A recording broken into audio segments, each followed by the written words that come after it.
Hello and welcome to Slamfire Radio. This is episode 278 for November 1st, 2018. I am one of your hosts, Adriel Michaud. I am the other one who bothered to show up on time, Trevor Furlot. And I guess that's it for now. Nope, you got to put them both under the bus. Okay. It's only you and me. Kelly had a headache after going to too many garage sales. That was her problem. And Matthew got held up with a Beanie Baby garage sale that Kelly was checking out. So you had to go see it as well. Weak? Pretty weak. Yeah, very. Weak. Kelly's maybe, but Matthew and Kelly aren't in the same province. So Kelly's garage sale issue being Matthew's garage sale. You put no effort into this. They're basically in Center Canada, though. Everyone is now dumber for having heard you say this. I award you no points, and may God have mercy on your soul. Oh, wow. You did that perfectly. Thank you. Very well pulled off. Matthew will be coming along shortly. Kelly's out for a couple weeks. Yeah, Kelly's taking a sabbatical.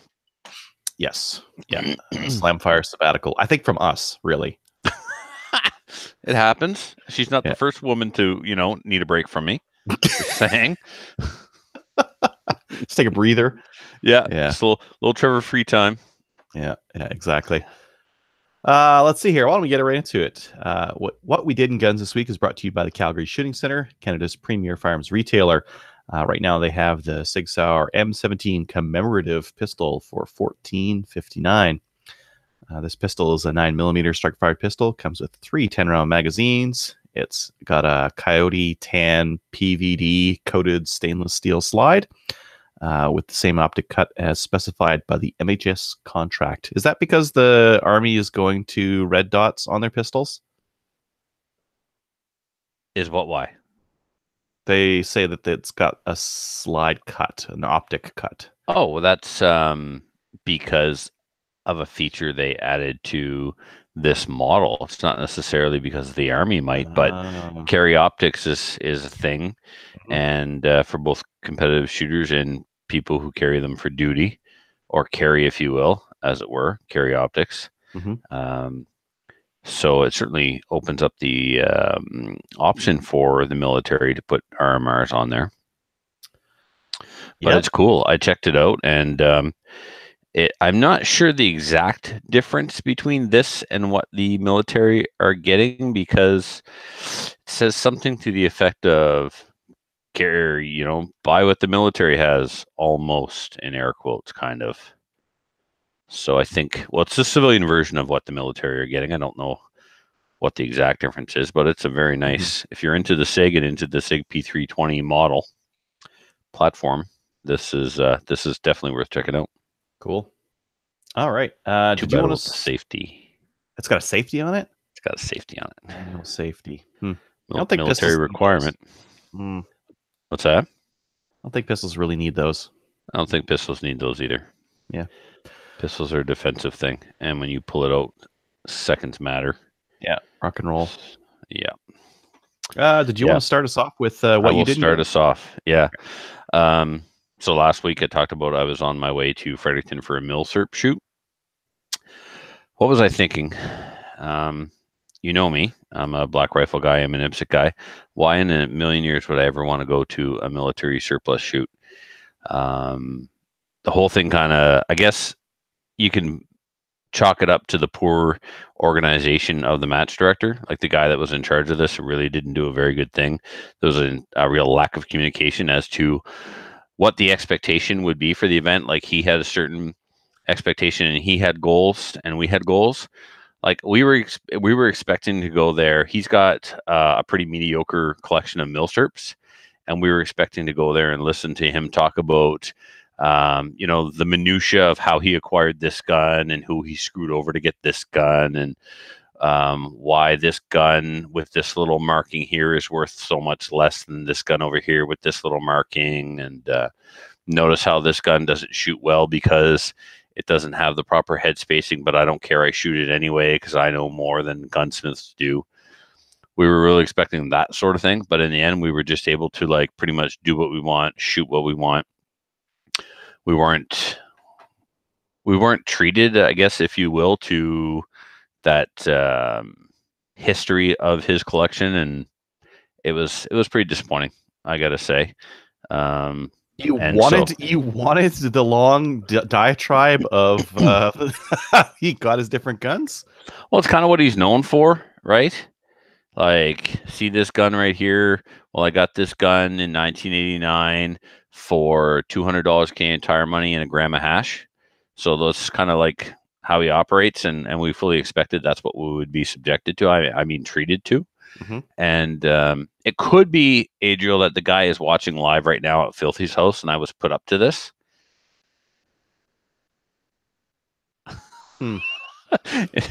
All right. I'm trolling the heck out of him as he watches live. The milsurp shoot was a lot of fun. I did get home and immediately sell the majority of my milsurp collection. Once you actually try to use it, you're like, "Oh, what was I thinking?" Really? Yep, that's right. I felt dirty. I sold off everything that was communist except for my SKS because, you know, in a gunfight, you're going to throw the SKS to the friend you don't like. Like, here, man, use this, right? It'll run. You can feed it with stripper clips. I don't want to shoot it. Yeah, but you can. I got better stuff than that. That's right. Yeah. Hold this SKS while I grab my AR-15. You're not even going to throw your friend a Mosin, though. I would never. No. I would throw Mosins. I would just throw them. So I got home and I had bought a Mosin, a Russian Mosin from Fred that I had never even fired. I sold that. I sold my Finnish Mosin. I sold my SVT-40, and I sold my M1 carbine. I would have kept the M1 carbine had it been during the war, but it was post-war and not a brand name that was used during the war. So it wasn't an Inland. It wasn't a Winchester. Thank goodness it wasn't a Universal.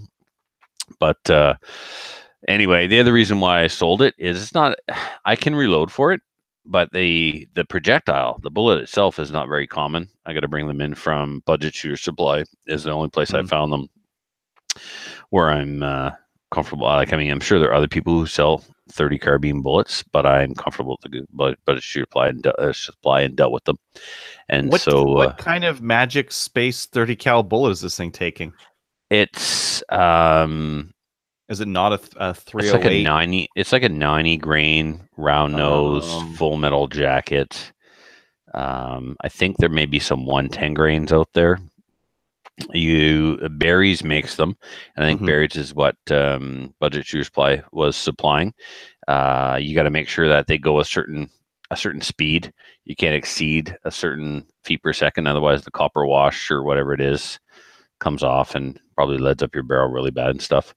So I sold that to the gun shop as well, and then I sold some accessories to a guy in CGN. I'm still gonna have a milsurp collection. I want a English AR-15s or milsurp. They actually are, and Filthy brought one. Filthy had an old Colt SP1 or something like that, and of course it made this Mike guy who was really touchy. If you get if it doesn't matter if it's your brass, if it hits the ground, it's range brass apparently. And if you try and pick up your own brass before he decides whether or not he wants it or not, it's a little mini Mike meltdown. It's quite something to see. First thing I did when I showed up, there's a bucket, right? Every range has a range bucket for brass, and every range has a different kind of policy. So I walk in straight to the range brass bucket, and I look at Filthy. I'm like, Filthy, what's the policy on this brass? He's like, take it, dude. So I took it, and it's been 4 days. Sunday, Monday, Tuesday, Wednesday, 5 days. He's still butthurt about it. I'm still getting memes and messages about how I took his 308 brass. Anyway, it's going to shred you in the live comments. Maybe, I'm not sure. I don't think he knows how to do that. This is a guy who shoots Carcanos and Japanese, whatever the Arisaka thing, right? Yeah. What was I complaining about? Brass Nazi. Yeah, he was a brass Nazi. Enfields. Yeah. Oh, man. Loved my Enfields. My Enfields shot well. I need to get the front sight adjusted on my number 4 Mark 1 Savage. And actually, big shout out to this Mike guy. I've got my Savage, and it's all matching parts, and all the parts have the S stamped on them for Savage. And there was a listener who sent me a Savage marked bayonet and a number 4 receiver cover. Well, Mike is a huge milsurp guy, and he knows all the websites and stuff. And he found a place where I could purchase a receiver cover. So I'm going to look into getting that. If I can get it, it'll be awesome because it'll actually be marked with an S. Like, I guess England sent them over to Savage and said, here, when you ship the guns, put these receiver covers on them. And so Savage marked them with an S like they did all the other parts on the gun. And these things are canvas, so they were never expected to last 70 years, right? So I'm going to try and track down one of those and try and track down a Savage marked sling if that's a thing. It's got a sling on it now, but anyway, put an S. Just get an S. Just get a Sharpie and just mark S on everything. Yeah. Electro pencil it. That looks pretty. That does. So I got 2 long wrenches on my wish list. I got 2 number 4 Mark 1s on my wish list, one from England and one from Canada. I definitely want a long branch that was made during the war. That's in good shape. I obviously keeping my M14, obviously keeping my M1 Garand. My M14 though, I took it out of the Nork Chinesium stock and put it in a wood stock, and the accuracy fell off and the mags were garbage. The mags didn't work very well. So I ordered today one of those Elander mags that goes in the Australian Lee Enfield that also fits in the M14. $100. Oh, God. Anyway, whatever. So I got one of those, but I need to find some actual USGI M14 mags that are pinned to 5. So listeners, if you know a source for those, please let me know. Filthy would like some too. So I left it with Filthy. He's going to bring it out to Chris Bay, who did all the accurizing work on it already. I'm going to get him to bed the stock. And change out the rear sight. It's got Springfield stuff on the front. Now I want a Springfield national match sight on the rear. So makes a big difference over the Nork one. Even just upgrading to like USGI or national match are a big advantage over the Nork ones. Yep, for sure. So that's the thing that's got to happen because the gun was accurate when it was in its Chinese stock, but I don't want it in the Chinese stock. I want it in the wood stock. So. Other than that, I bought some stuff. I bought a Vortex Viper HST to go on my AR-10. It's going to be in 4-16 by 44. And I got some match primers, large rifle federal match primers, so I could do some 308 reloading. Hopefully. The ammo, I'm not going to reload 3 different kinds of 308. If the 308 that I reload now for my bolt gun is of a length that it'll feed in my AR-10, then that's what they're all getting the same. I'll load for my match rifle, and the AR-10 and the M14 will all get the same. But if the if the M14 twist rate prefers a 150 grain, then I'll buy a bunch of 150 grain because I'm loading 150 for the Grand. I'll make a 308 for the M14 and that'd be convenient. Yep. Yeah. And so anyway, and then I bought this. This is my NEA 15. I say it's mine because this rifle was mine a couple of years back. I bought it from SFRC. That's the first AR-15 that I bought new, and it's the first AR-15 that I bought complete, and I didn't build. I did some work to it after the fact.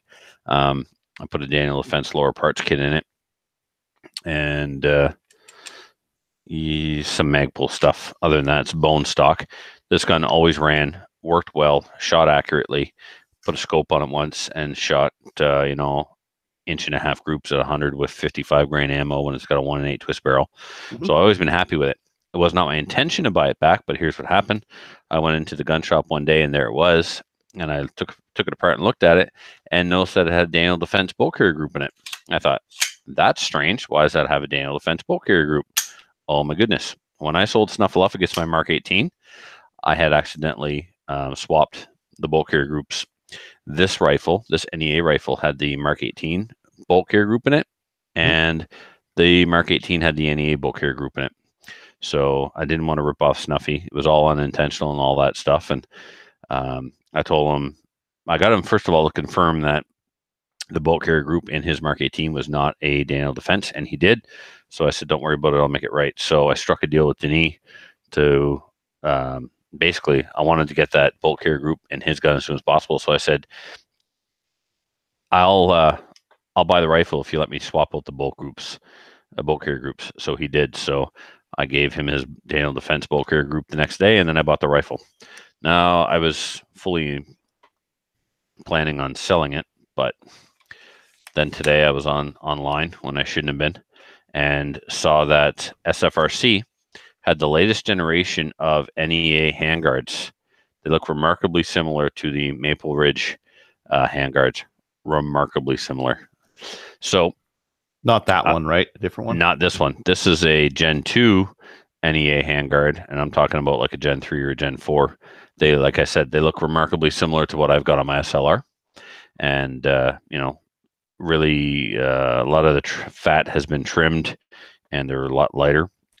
Mark Drew is putting together an AR right now, and I was at HLC the other day. I was like, "Oh, what handguard is this?" And I thought he was going to tell me it was a Maple Ridge. He was like, "Oh no, that's all NEA. It's just like the latest generation of NEA upper."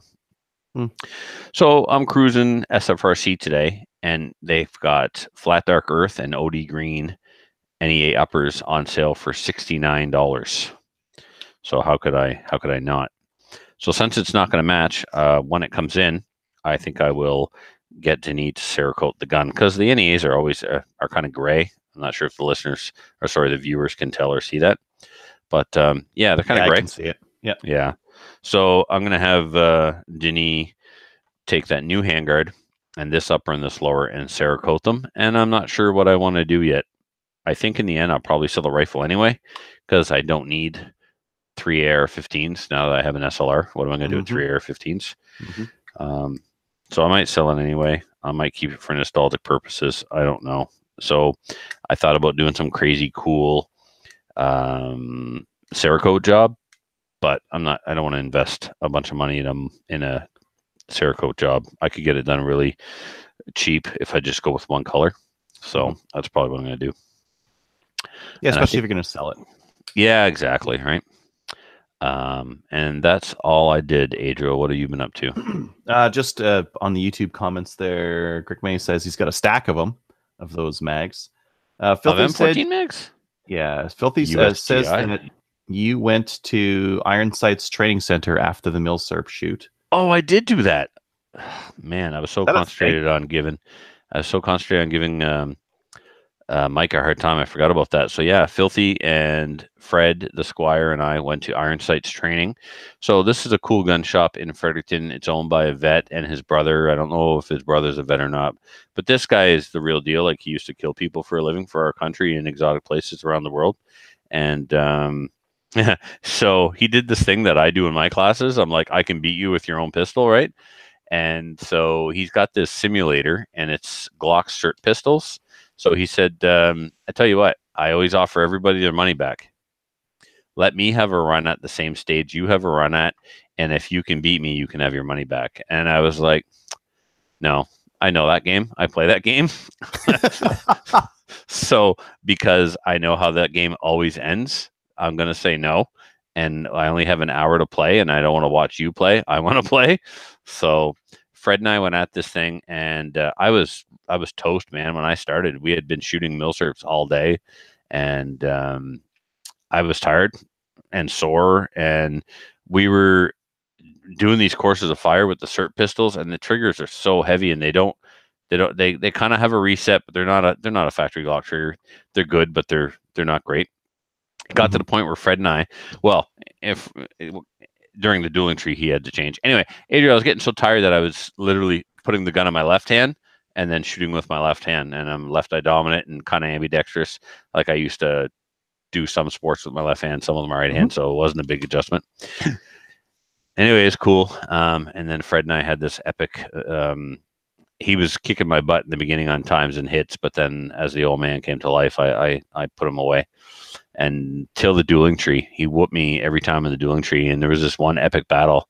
I don't know, Filthy, you can tell us, but I felt like we were going for almost 2 minutes. Bang, bang, bang, bang. These SIRT pistols don't run out of ammo, right?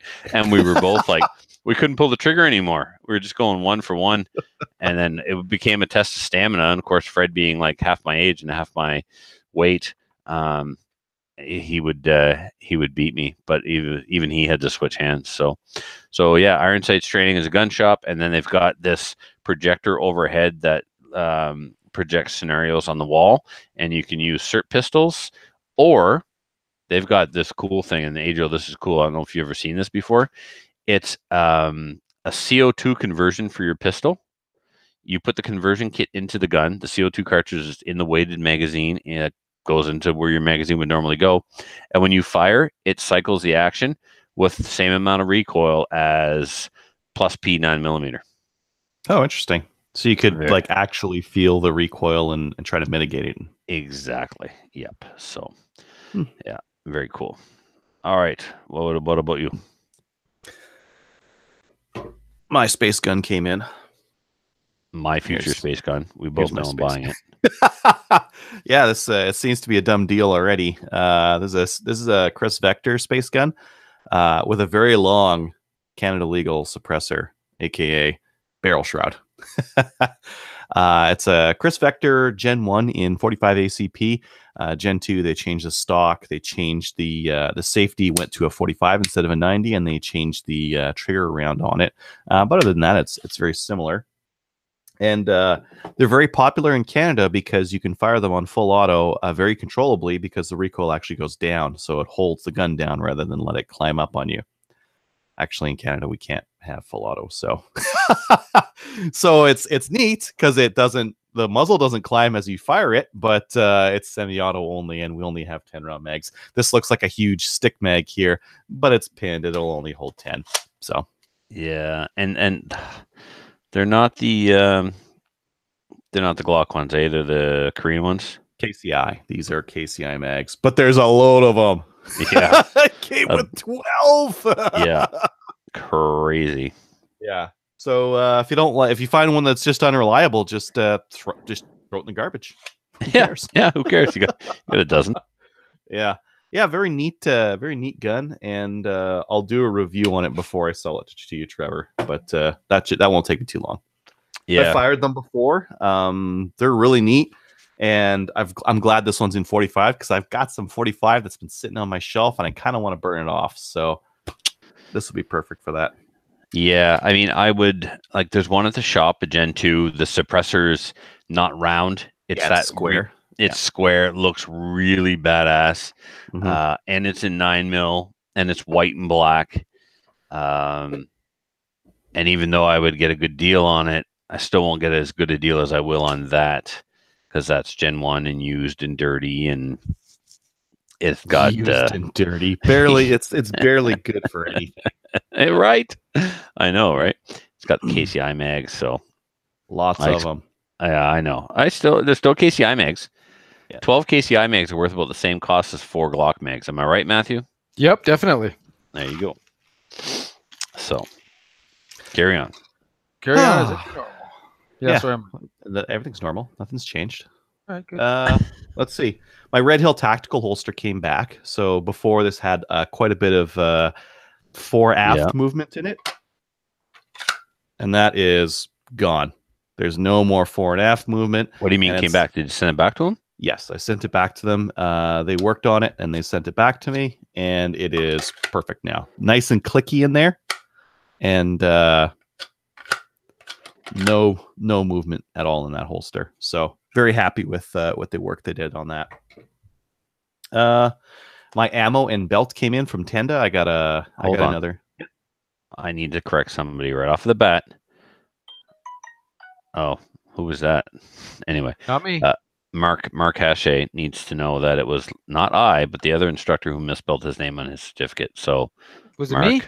No, it wasn't you. Oh, and it was. Not only did he not spell his name correctly, he didn't even use the correct name. He called him Chris. Mark, whatever, same thing. Same thing. Yep. Okay. Ammo and new belt came in from Tenda, so I'm gonna set up one of those belts. I'll come back to that in just a second. This weekend is our last 3-gun match of the year. That'll be on Saturday. Same Saturday, they're doing a pistol match at Phoenix in the evening. Now we have to end at 4:30. It finished shooting at 4:30. I might just try to make both of those. Do you guys think that's a bad idea, going from like 7 a.m. to like 10 p.m. shooting? No. No, No. what could go wrong? Do it. No, sounds amazing, right? It does So sound amazing. I might do that. Depends how I feel on the Saturday after that match. But what I might do is set up my one belt, so it's IPSC legal, magazine and holster are behind the hip bones, so it's good for production, and then my other one for 3 guns, so it's got, because I need more space, right? So I'll have more stuff more to the front there. I mean, now I've got a spare holster, which is actually better for IPSC than my retention holster because it's a little bit lighter to pull out, and it doesn't have a retention mechanism on it. So maybe same gun, but just different belt. I'm gonna go hunting next week, so I'm gonna go look for some deer. Thursday, I might be on the show, I might not. It depends on what the internet's doing and how good that is. I got a strip lula. Now, I have an up lula as well. This is for like loading AR mags. Oh yeah, Matthew gave me one of those. They're awesome. Oh yeah. So I carry all my ammo on these on AR stripper clips because you can get on eBay stripper clips for 15 cents each is about the going rate for these things, right? You can get them from your army buddies for 3 cents each. Correct. These are U.S. Army surplus stripper clips. So I imagine it's Army guys who've dropped them. I prefer the plastic over the aluminum. I got some of the aluminum. Yeah, they bend. I'm with Trevor. Yep, the aluminum ones are when they work good and when they're new, they're great. They're a little tighter than the plastic ones. The plastic ones hold the rounds a little bit more loosely, but the plastic ones don't go out of round and they don't get bent and stuff. I just throw them out. When they bend, I just throw them out. Yep. Because I got lots. Yep, same here. I've got 2,000 rounds on stripper clips. So that's how I store them. This is a nice way to go to a 3-gun match because you can store and you can count very easily. These are 10 each. So counting in 10s is easy. And you can store them and ship them and bring them to your 3-gun matches very easily. But then when you get to the match, you use like one of these crappy spoon things here, which are okay every once in a while. Spoon thing. Let me see the spoon thing. Yeah, this is like a standard spoon that you'd use. You pop that on the back of your mag. So it works, but it's not great.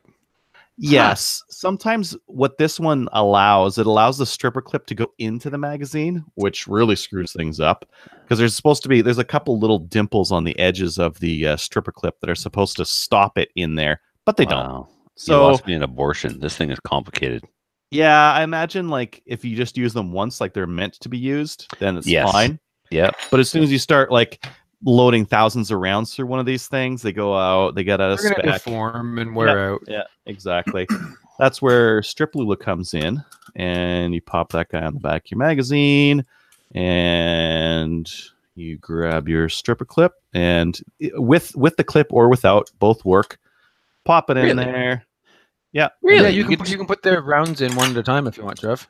Yeah. Well, then why am I putting my rounds on stripper clips? Well, because you can load it up more quickly or at the. That's true. Mount. More quickly. Yes. You're right. Yep. More quickly. So that just strips them in, and then the metal stripper clip just kind of falls out the back. So nice to know, though, that you can use it for both with or without stripper clips. Yeah, you should have some free rounds just sitting in the bottom of your can. You can just pop them in there real quick and then jam them into your mag a little bit more quickly.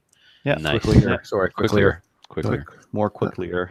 It's also got this like they show this on their little advertisement here. You can use this to unload it, and the way that you do that is by for the podcast listeners, it's got a little like hanger thing that you use to push on the one round, and then it'll allow the other ones to drop free.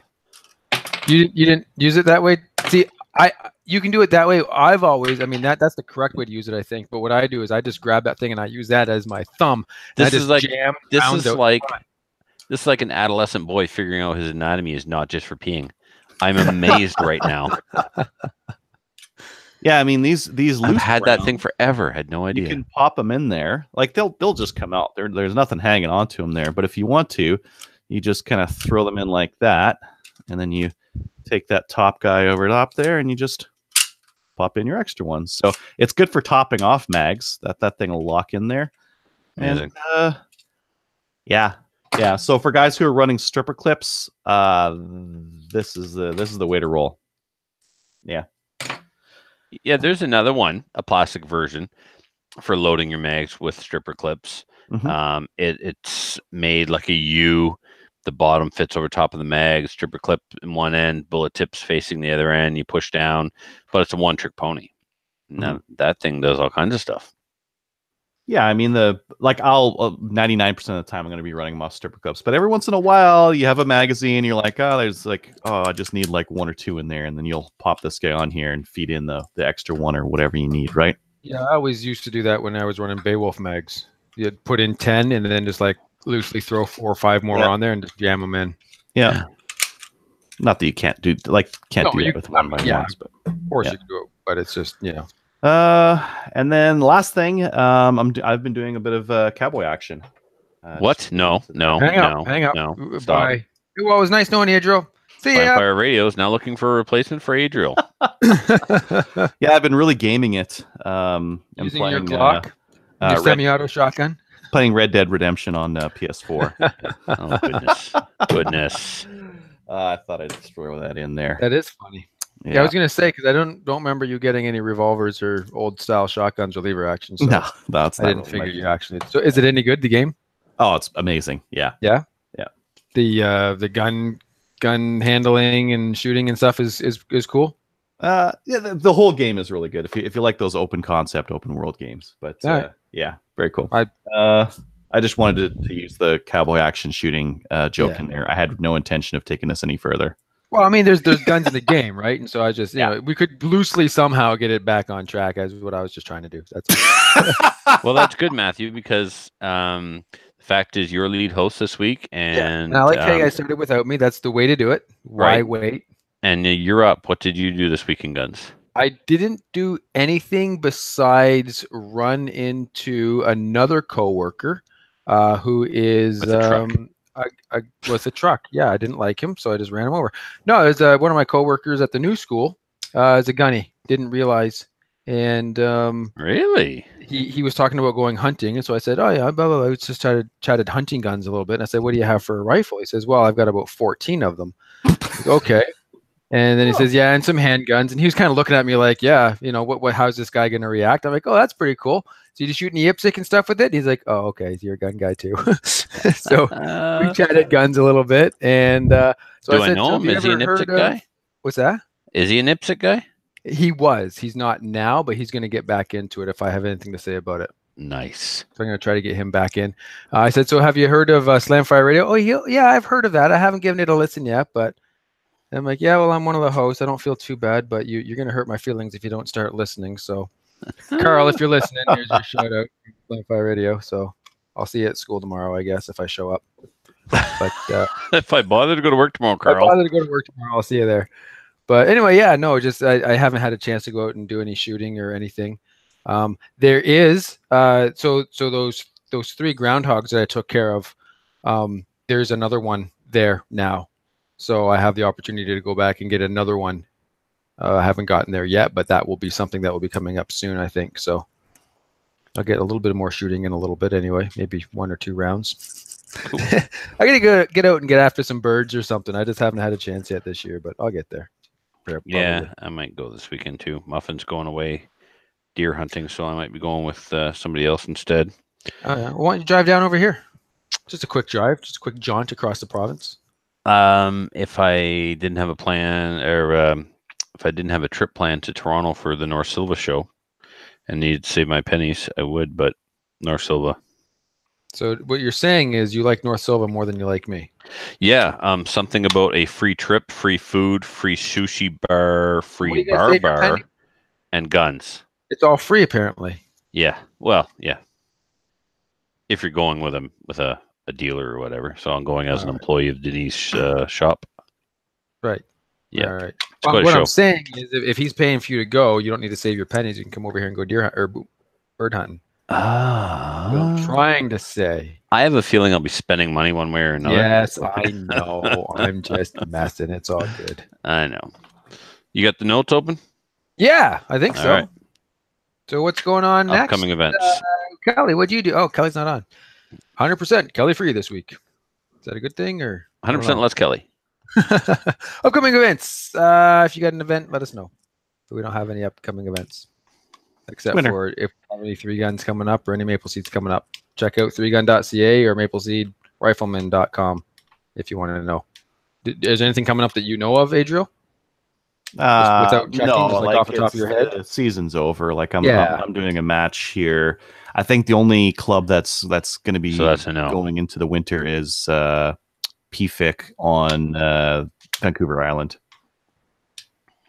Cool. That's it. All right. Well, I guess we're into the news then. So, Minister drops assault weapons from gun ban consultations. It sounds amazing, right? Does, but it's not really, is it? Yeah, he dropped. Oh man, finally dropped assault weapons from the gunman. Nah, he just changed his wording on it. Yeah, I'm annoyed with this to no end. Like, guys, we spent all of our time going, assault weapons already banned. Assault weapons already banned. When we should have been like, we're not going to play semantics with you. Don't ban anything. So now he's going to come back and say all modern semi-automatic detachable magazine style. No, he's not going to. No, they're going to get away from the word assault. They're going to get away from the word assault. They're going to say that we're going to ban all semi-automatics with detachable magazines and the Soviet era SKS, something along those lines. We were worried about playing semantics, and why? Why? Because we just wanted to be right. That's why. Assault weapons already banned, and your point is he's going to ban things that, I mean, it was a stupid waste of our time. Now they're going to have a definition that's going to include everything, and they're going to sit back and laugh at us because we were just concerned that they were calling them assault weapons. Instead of being concerned about the word ban, we were worried about the word assault. Oh, no, they're still calling them assault. They're calling them assault-style rifles now instead of assault weapons. They've just dropped assault weapons. Now they're assault-style rifles. There'll be another change. Mark my words.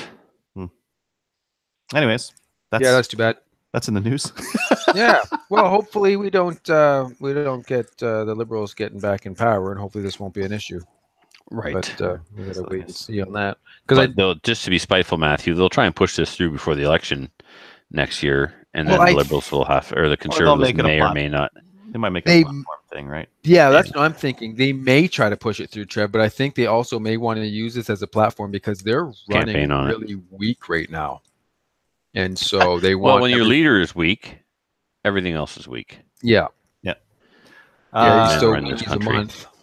Greg May mentioned that the final Maple Seed event is this weekend, November 4th at CFB Kingston. So that's it for the season for them. Cool.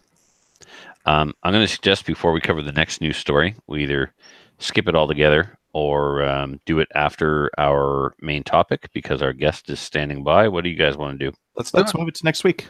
Move it to next week. All right, then I will cue the guest to join us. I should tell you guys what's going on, or should you just get surprised? Oh, I just get surprised. All right. Well, Matthew, you're about to conduct an interview then. So, surprise! Surprise! Maybe while you're pulling her up, do you want us to go through the new gun stuff while you're grabbing her? No, because she's been standing by since. All right. She's been watching, actually, so. Ah. Da, da, da. And so you want to know what you're interviewing her about, Matthew? Or you want me to do it? Sure. Okay. I don't care, whatever you want. New IPSC shooter, first year in IPSC. Why did you get in? Why did you get in IPSC? And tell us about your first year as an IPSC shooter in New Brunswick. Cool. She's clicking. I don't think you met her. Were you at the provincials? No. And I don't think she was at SummerSlam, so you probably didn't meet her. All right. Click harder. She says she's clicking. Click harder, Terry. Most Brunswickers get into IPSC for moose defense, right? There she is. Yeah, it's totally moose defense. Yeah. Or if you're Ginger Snaps and Dawn, you get an IPSC because you were told it'll get you a carry permit. Really? Yeah. You never heard that story? No. Terry, we were just talking about why people get an IPSC, and Adriel said in New Brunswick we do it for moose defense, but we actually shoot with two guys who were told if they took IPSC they could get a carry license. Did they get their carry license? their chain. Yeah. Well, it's ginger snaps. It's not terribly hard to pull his chain. So Ooh. I know, right? So Snap. Terry, welcome to the show. Thank you. I've been watching. You guys are fun to watch. Oh, yeah. That means we're easy to laugh at. That's what that means. Also I know what true. that- Funny looking. Yeah, Yeah. I know what that means. So Terry, before we get into the interview, you want to tell us a little bit about that Facebook page that I liked today? You're a life coach, is that correct? I am, yeah. Speaker, author, life coach. I basically help people make shit happen. So if you have any goals, any dreams that you're trying to make happen, that's kind of what I do. Yeah. So Matthew, this is actually an intervention. She's on here to help you get your shit together. Cool. Let's do this. Not- What do I gotta do first? Surprise! a life coach that also shoots IPSC. Right. Well, you know what's funny? You know who my life coach is? Who? This guy. Your IPSC instructor. This? Oh, Oh, really? Yeah, Muffin. Oh. I thought I was your life coach. You're no, not wait, my you're life my coach. life coach. Right. I'm your Right. life coach. Yes, Yes. Aw. I remember But how see, this goes. I don't tell Matthew how to handle a social situation before he screws it up. I wait until he screws it up and then tell him how he should Tells have done me it how. differently. This is the So way you I'm should not have done it. right. I'm not the most effective life coach, but we all have styles, and mine is to ridicule him after he screws up, not help him not screw up. I mean, that's one way of looking at it. It's a strategy. It's It's not a a great strategy, but it's a strategy. Right? Hey, Fine. look, without bad, there can be no good, Terry. This is true. Right? This- So basically, Trevor, yin, you're yang. just making Carrie look really good, is what you're doing. That's my goal is That's to your make goal. actual coaches like Carrie look good. Trevor, you make everybody look good. 18 goal for you. Just make What's me that? your 2018 goal. Just make me look better. Perfect. Yeah, no. So you had Richard and Jason McIntyre, right? I did, yeah. Okay. Well, you can never call him Jason again. His name is Muffin. I know. I only learned that at provincials though, because you were calling him Muffin and other people were calling him Muffin, and I had no sweet clue who the hell Muffin was until Jason became Muffin. Where did Muffin come from? Him and a buddy, when we all started shooting at the Rescuers Gun Club, they tried to call me Muffin one day, but they didn't realize what they were up against. And yeah, I'm not Muffin. Trevor flipped it around. I flipped it hard. So Trevor probably complained about the cold or walking up a mild incline or something and blew out a calf muscle or something like that. Was probably complaining if they went, "Oh, Muffin, you're a little Muffin, blah blah blah." Anyway, yeah, that's probably how it started. But then Trevor, of course, doesn't let anything like that stick. You're Muffin. I'm not Yeah. Muffin. Yeah, Look at the you're Muffin. Well, Trevor's got the whole podcast audience to kind of help back him, right? So they didn't have that, and so That's Trevor right. won. That's that round. Weaponized them. yeah, that's right. Trevor weaponized. Muffin. And Muffin stuck. So, but anyway, enough about my life coach. Let's talk to a real life coach, and I'm going to hand it over to Matthew. He's the lead host this week, and we're going to hear all about your first year in IPSC. Yeah, sure. So apparently you started shooting IPSC. I did, yeah. Hi, by the way, I'm Matthew. Hey, Matthew. The guy to your left there would be Adriel. Awesome. Oh, yeah, I You didn't do that. call me, TA. That's what most people call me. People I like anyway. So They you guys call you TA? Yeah. That's and funny. I am a TA. Well, actually, not anymore. We're EAs now, I guess. Whatever. But Oh, EA. Yeah. yeah, Cool. yeah. Anyway, that would be confusing if you were an EA and people called you TA. Hey, EATA. Well, it's a good thing I'm. We're off to a good start, aren't we? Yeah, smooth, real smooth. Hey, welcome to Slamfire. so So- you first started shooting IPSC. So what kind of drove you into to trying out this sport? I mean, not many people wake up in the morning and go, "I guess I'm going to run around with a handgun and shoot things today." Yeah. So actually, interesting story is fear. I was absolutely petrified of guns. We had a family accident years ago when I was a child. My father actually was killed when I was a kid. And so I spent my entire life petrified of guns, scared of guns, had all sorts of probably informative fears and not so formative fears. But then I got into a relationship with someone who loves guns and had oodles of them in his house. And so when we moved in together, he started talking about having this goal, this dream of getting a black badge. And it sounded very cool, very, in his words, James Bond-like. And, If only you knew. exactly. So I supported him in his dream of doing it. And then he signed up for the course, and then he kind of came up to me and sort of explained the process of black badge. Now, mind you, a few years previous to that, I had gone for my restricted gun license. So I had already started kind of going through the process of pushing through some of the fears that I had around guns.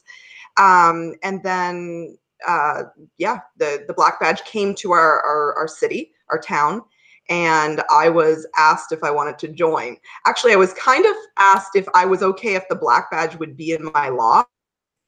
That was how it all started.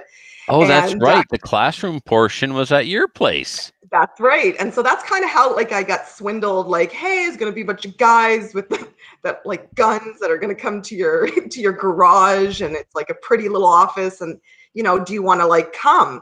And I'm like, oh, they sound scary. I really thought you guys were all very scary people. And and then he said, well, why don't you join? Like, you've already done your restricted. This is one extra step. You know, it could be fun. So anyway, I went into it completely blinded, didn't know what to think, and went in and kind of fell in love. It's like a big family, and everybody's normal. I guess it kind of. You know, well, I mean, that's a word you could use. You know, Matthew, keep in mind, she's only been with us for a year. Right. Yeah. Okay. I was also raised in the country, so my version of normal is, you know, it's a low bench, guys. It's a low. Okay, good. Fair. Well, we like to keep that bar low. The lower we can keep that bar, happier everybody is. That's right. But you know, quite frankly, I got into it, and Richard and Jason were like Muffin. Sorry, Muffin. I can't. I'm breaking the rules. Jason and Richard they were awesome teachers, and I almost feel like everybody who gets a restricted license should have to do black badge, because I got my restricted and I didn't know shit. And then I took the black badge and I felt like I had the power, I had the understanding, I had the control, and I felt safe, and I no longer was afraid of guns. And now I like them. So very cool. Yeah, you're not the first person who I've heard say that, where they're very uncomfortable with a handgun until after they take, and it's not necessarily just the black badge, but any sort of handgun training course. And it really does demystify it. We see handguns on TV, we see handguns in the movies, and they're almost 100% of the time used for bad things. And 100%. So they're scary. There's always some, oh, the gun just went off. And, you know, you're like, oh my goodness, these things just go off by themselves. Why would you want one in your house? This is crazy. I'm going to die. Right. But when you get a hold of it yourself and you get some actual training from somebody who knows what they're talking about, all of a sudden you're controlling it, and it can't do anything unless you tell it to do it. So yeah, that's really cool to have that sort of flip 180 mindset on. I think as a female, it's quite empowering to know that you can have the capacity to, you know, aim and shoot a gun, and it's a very powerful feeling. And I feel the same way, Trevor, as a female. As a female, I feel it's very empowering to hit what I'm aiming at. Yeah. And as a male, I feel even more empowering because I can do it better. Oh my! Oh! Oh! See what you did, the Matthew? Hate mail, gentlemen. The hate mail can go. Why do you do this to me, Matthew? You're like the Julian to my Ricky. Why would you do that to me? You know I'm going to go off the rails. What is a Julian and a Ricky? That's awesome. Is this a show? Trailer Park Boys reference? Oh, I don't watch that. Oh, listen to you. Thanks for joining us tonight on Slamfire, and that was Terry. So, everyone. Terry, real question for you. Did you think it's strange that you were able to get a firearms license without ever having to prove that you can shoot a firearm? Oh, 100%. Isn't that something? But I found it more strange once I finally was able to go to a club and put a gun in my hand and shoot. Unsupervised, just go, yeah. Yeah, and not know what I today, right? Because Black Badge has taken, it's moved it up a few notches. So yeah, I find it very strange that we, get somebody to touch a gun. There's no bullet in it. You're in a classroom, usually at a college or university. That's where I did mine. And, you're holding a gun that's not going to be fired. Then you're given a license. And then you're like, good luck. Yeah. That's like getting in a car with no gas. This is what the gas pedal would do. This is what the pedal would do. Here's your license. Here's some gas. Have some fun. Well, at least when driver's ed was a high school class in the 70s, there was a simulator, So yeah. No, I think it's Anyway. So Terry, you mentioned that you found that the IPSC community in New Brunswick is like one big family, and I see where you're coming from, because you see pretty much a lot of the same faces week in, week out. You know that we're always willing to help each other with equipment, or, oh, you didn't bring enough ammo, or let me give you some help with this stage breakdown, stuff like that. So is it safe to say then your experience so far? Well, I don't want to assume. How has your experience been with regards to firearms being an old boys club? That's a good question. I think it's still boys club. I mean, there's definitely not a lot of females in the organization, and I'd love to see there be more females. But I don't feel like it's an old boys club where the boys don't want you there. I can see that it's a very open, inclusive club where, you know, young or old, you know, girl or guy, everybody seems to really want to see you improve, do better. You know, people are messaging you, you know, via email or Facebook, or they're getting your phone number and texting you, and, you know, they're kind of rooting you on and saying, oh, hey, coming to this shoot. So, you know, I've definitely had a lot of encouragement from folks, and you know, lots of pointers, and I feel like I have a ton of mentors. So it's been a I'm gonna screenshot great, that. That's hilarious. Great. Your camera froze in one of those awful. Oh, did it really? Yeah, it was awesome. You didn't. I got a screen capture. I'll send it to you later. That's not cool. Totally cool. Welcome to Slam Fire. Yeah, that's sort of. I mean, as a non-female, I sort of feel. You sure? Yeah. Well. Yeah, you know, Okay. I identify the way I want sure. to, Trevor. Don't tell me how I have to identify. Don't assume my identification. That's identity theft, Trevor. It affects millions of people every year. I know. No, anytime we have, and it's a male-dominated sport. IPSC is very much a guy's sort of club. But I've noticed anytime a female shows up, we almost all bend over backwards trying to make sure that she has a good time, that she's well taken care of, that we're not horsing around too much or being inappropriate and all this stuff. Like, I really do think that we try to make it as 100% inclusive for everybody as we possibly can. And I'm glad that you feel the same way, because that's what we're definitely trying to do. It's going to be next to impossible to get a 50-50 split in this sport, males to female. Yep. But that doesn't mean it can't be our goal, and to try to get as many females involved as we can. Yeah. Well, if you're gonna pick a sport, IPSC has, in my experience, the most female competitors out of the shooting sports I shoot in. Yeah. Oh yeah. Was that And Cowboy Action? Is that other one you shoot there? Yeah. And the thing is,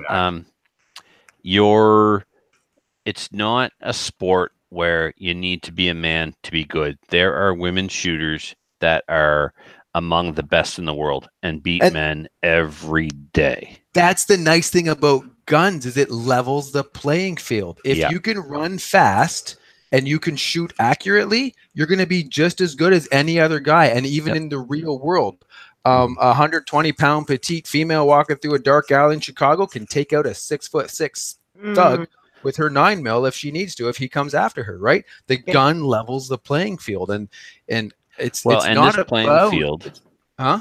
And this playing field is not designed to be difficult for one gender over the other. No. I mean, we all run the same course of fire, so it's not like here's the ladies' course, here's the men's course. There are women not like that golf. Golf is sexist, right? You know, golf is also boring. Yeah, exactly. Good point. Got you. Yep. Welcome to the show. You can stay. Yeah, a willful and deliberate misuse of a perfectly good rifle range. Winston Churchill. So yeah, I mean, who knows? In another year or two, Terry could be whooping all our butts, because it's not about, like, we're not arm wrestling, we're not bench pressing, we're not figure skating. It's running and gunning, and anyone, regardless of their gender, it can do it. So, so how many of the female New Brunswick IPSC shooters have you had a chance to meet, be squatted with? Every time you see one, do they ask you to go to the bathroom together? Like, how does that work? I think I've met like 4. So there'd be like Lynn here in Hampton, and then Tresca, and what's your secretary's name? What's her name? Jose, yeah. So you can call her Jose if it's easier. That's fine. That would be not nice. She doesn't like it, but we call her that anyway. I won't do it then. Only when she's not listening or around or has a gun. Like, this is a recorded thing. I'm not going to say it. Gotcha. Right. Yeah. And I have one other female that I met, but that would be it that I've met so far. Everyone's been really kind, really respectful, super welcoming. We do not go to the bathroom together, so No. usually Mo goes Hold to each the other's guns. make sure, like, because sometimes the doors don't lock, so I'm like, stand outside. Now, she's got her own Mo. She's not talking about the Mo that the listeners know, the other Mo from Action Shooting Radio. She's got her own Mo. And her Mo spells his name right. The other Mo is lazy. He just goes M-O. So my Mo is M-O-E. yeah. Mo Martel. Yeah. Yeah. Yeah. He's my beau. And but are you coming into any situations where you're walking to the stage and you hear the other female competitors talking about your holster and how the color is wrong, or, oh my God, look at those mag pouches. They're like they were so last year. No, it's funny. So I just got like blue, like metallic mag pouches, and it's the guys that are super excited for the colors. So like the guys are like, "Oh my God, where'd you get that?" And Is that electric blue? yeah, basically. I didn't know they had that color yet. Yeah, the guys are of, really excited. And especially at our club, the guys like dip their bullets. They're like purple and pink and like Powder coated bullets. Yeah. I don't have those yet, but they're really cool looking. Awesome. Fancy. What kind Cool. of what kind of pistol do you shoot? Glock 17, 9mm. There you go. Yeah. And I'll probably stick on that for quite some time. That's Till what I I get- shoot. I love my Glock 17. Works great. It's a very comfortable gun, and it doesn't seem to ever break. Ha! Yeah. So I Yeah. like that. Yep. Yeah. Trevor, how's your gun doing? When's the last time? So Terry, when's the last time you had to replace anything in your Glock? I don't think we've ever had to replace Right. anything. Yeah. Terry, Trevor, how when's many- the last time you replaced something in your 1911? I know Terry, what how many? Trevor's gonna ask. Terry, how many rounds through your Glock? I don't know. I don't count. Not as many as you. There Okay. you go. He's grasping for straws here, Terry. He's trying to No say grasping. that I high round changed- was breaking his gun. I changed an extractor for routine maintenance, preventative maintenance. Mm-hmm. Do you know what I do for preventative maintenance with my Glock? Nothing. Nothing. And Every if you now and leave then your I'll Glock clean it. alone, if you leave your Glock alone, it'll treat you just fine. The last match, I watched the two Glock shooters that are left in my club spend a lot of time at the safety area. Well, yes, because they've got some pretty tricked out Glocks. They're trying to take a stock car and make it do an Indy car's job, and you can't do that. That's right. Trevor drives an Indy car, and you have to have a high-tuned vehicle, and they require more maintenance. We just like to bust his chops over it. There's nothing wrong with what he shoots. We just like No, to just you. Everyone else has moved on. That joke is passe. Oh, not me. But you're I'm not living going in to let the- this die. No, you're living in the past. It's for posterity. Posterity. Yeah. Every once in a while, when you have a jam on Instagram too, we gotta razz you on it. Yeah. Didn't you get a jam a little while back? You had an issue there with the thing with the No. Campus Mass. My shot. I mean, I was shooting two semi-automatic shotguns, one in each hand yesterday, and one of them jammed. Oh, well, that's understandable because I don't know why. Because it was a brand new gun, not broken in yet. Didn't even have like a box of shells. Limp wristing. You were limp wristing. I was limp That's what I was wristing. gonna Yeah, say. that's what I got accused of. Anyway, isn't this about Terry and not about me? I could use a little neglect right now. I could use a little neglect right now. That's hilarious. I like that line. I'm gonna use that. So Terry, you had a good first year, I have. Yeah. and what are you looking forward to next year?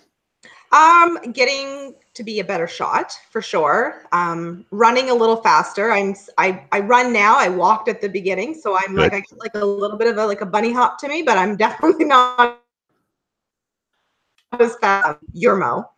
And I'd love to see more women join. Nice. Yep. Yeah, we are getting about one per class. We had one at the last Hampton class who decided halfway through the day that she had had enough. That was unfortunate. We had another one who wasn't ready in the spring in the Fredericton class, but she's got all kinds of heart, and she had signed up for the pistol class that Matthew and I teach. And unfortunately, the class got canceled. But yeah, Matthew and I teach handgun classes I don't know if you were aware of that. You were talking about coming out and no training available other than the black badge. Matthew and I have been teaching fundamentals and beyond fundamentals, a 2-day class for a number of years now. He says a number of years because he can't remember the exact number of years that it is. That's correct. We've only done one in New Brunswick so far, but we, believe it or not, we sell out in Alberta every year and travel to Alberta every summer. For people who already have, they're restricted, or Yep. It would be good if you had your own license, but it's not a requirement. If your spouse has 2 guns and 2 holsters and you want to come along, then whatever. You're not required to have a firearms license. Take our class. Just we might look into you a little bit to make sure you're not a sketch bag. But yeah, exactly. So so yeah, we had more women take black badges this year than I can remember in recent history. And I know Richard it's a goal of Richard's to try and get quite a few more in 2019. So yeah, he's been recruiting me to help him. Nice. We're on a path, I guess. Okay. Well, as training coordinator, I have one request. Yes. Don't fill the class up with people for the sake of filling it up. Absolutely. If they can't meet the accuracy requirement beforehand, it'll become quickly apparent and they won't finish the day. So yeah, you don't want people walking in and getting disappointed. That's right. Well, that's it. There's one girl who was basically stopped because by lunch she hadn't passed a single drill and was getting worse. So I made the judgment call of, hey, why don't we save your money and not waste any more of your ammo? And if you can get some practice before the next black badge, hey, you're paid. Yeah. We'll let you into another one before the season's over. So she had, a couple more come up and then one in the fall. And unfortunately it did. Cool if you even had like an intro program even before the black badge for people who've never shot, because the black badge would be very daunting if you've never shot a gun before. Well, then it's not designed for people who haven't shot a gun before. Designed for people who already know how to run their gun. Black badge is really designed to teach you how to play IPSC. That's it. It's not supposed to teach you to shoot. Yeah. It's there's prerequisites. Like if you have people coming in and they're getting burnt out right before lunch, then it's almost like they need like intro too. Exactly. Right. Exactly. Yeah. And we're trying to increase the quality of instruction within New Brunswick. We're trying to standardize a few processes, and every instructor brings different things to the table, and some of them are checking the competency level of their students beforehand and offering a session, and some aren't. So it all depends on the time they have available and stuff like that. But yeah, it's definitely, I think we should probably do a better job of letting new shooters know, hey, this is actually physically demanding. You're going to be on your feet for like 10 hours and you're going to be shooting more rounds in one day than you probably ever shot in one day. So you may find your hands getting sore and your wrists getting tired and sore. And so, yeah. But as Matthew said, the point is there that she was mentioning, I think is a salient one. And we need more beginner courses across the country because it's quite easy to find a black badge in many areas. You might have to wait in some areas. In Edmonton here, it's about a month waiting period, but that's it. It's a month and you're in, right?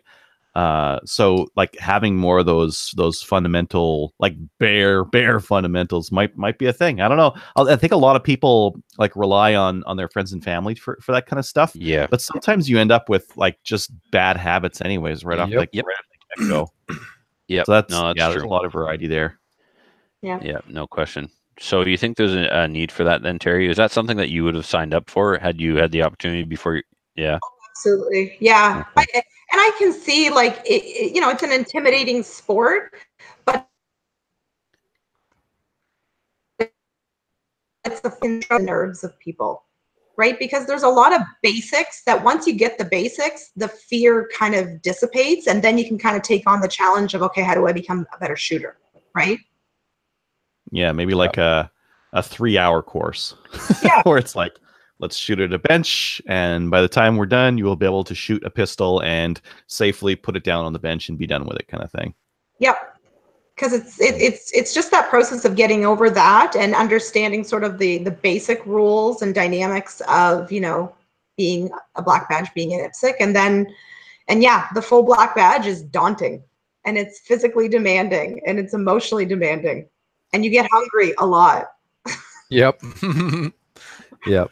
Shooting makes you hungry. It's like swimming.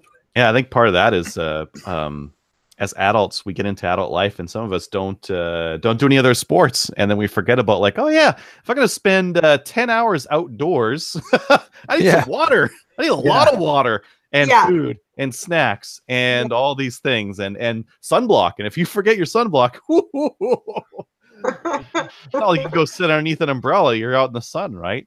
That's right. That's right. Melon. Yep. Yep. And then when we do those fall black badges, you might need gloves and ski pants in the morning and sunscreen in the afternoon because New Brunswick. Yeah. So, maritime weather. Yeah, gotta be exactly. Yep. Cool. So, what surprised you the most about getting into competition shooting? I don't know. I guess I didn't really have any expectations. I didn't really know what I was walking into, to be fair. I think the most surprise was just how majority of people seem to just really want to have fun. I mean, there's definitely Trevor is definitely competitive, I can tell. And there's definitely very competitive people. But like people still look like they want to have fun. And they're like enjoying themselves and nobody's taking it overly seriously. So again, with the exception of Trevor, yes, you're correct on that. Yeah. Trevor has fun if he's winning. If he's not winning, he's not having fun. Well, when I saw you, Trevor, you actually weren't shooting at all, were you? Or were you? I don't remember. You don't remember if you were shooting? Where in the provincials? Did you shoot? I shot the pre-match. What a nightmare that was. Never again. No, it didn't. No, there was no pre-match. So what me and the quartermaster and the assistant quartermaster did was we shot through. And shooting through means you just shoot a stage, go to the next stage, and if there's a squad there, you jump to the front of the line, you shoot, you leave. Well, we tried to not inconvenience other squads, so we went to all the stages that were empty and just rushed through it and went as fast as we could, and we shot like crap, and one of the guys with me got DQ'd, and so yeah, by the time you saw me, I did have my belt off because I had shot like the 2 days by 2 o'clock on the first day or something ridiculous. Oh wow! Okay. Yeah, not my smartest move at all. But I was anyway. That match was about making sure that the provincials was successful for you guys. Not. I know this is weird, but it wasn't about me. I know. Whoa! I know. Put an edit point in here and fix that. It was bound to happen sooner or later, Matthew. I'm getting soft in my old age. You made a typo with your mouth. So yes. Was that the first match that we were at where we were both competing? I think so, but I don't know. Right, because the weekend of your black badge with Muffin and Richard, I was off teaching one somewhere else with somebody else. So yeah, and I don't think you ever came down to Hampton when I was shooting. But just the 250. I wasn't at the 250. Oh, okay, and you didn't do SummerSlam, so your first time Resigush was provincials. Yeah. And your mind was blown. Exhausted. Like second day, I was like, how do people do this? Like, I was like, I feel like it's like an endurance sport. Like you need to like prep yourself for it because you don't realize how much energy it will take, you know, because usually I shoot on a Thursday night and that's like what, 3-4 hours maybe. Yeah. Yeah. 60 rounds. So this was your first year in IPSC and you shot the provincials, a 2-day match? Yeah. Wow, that's ambitious.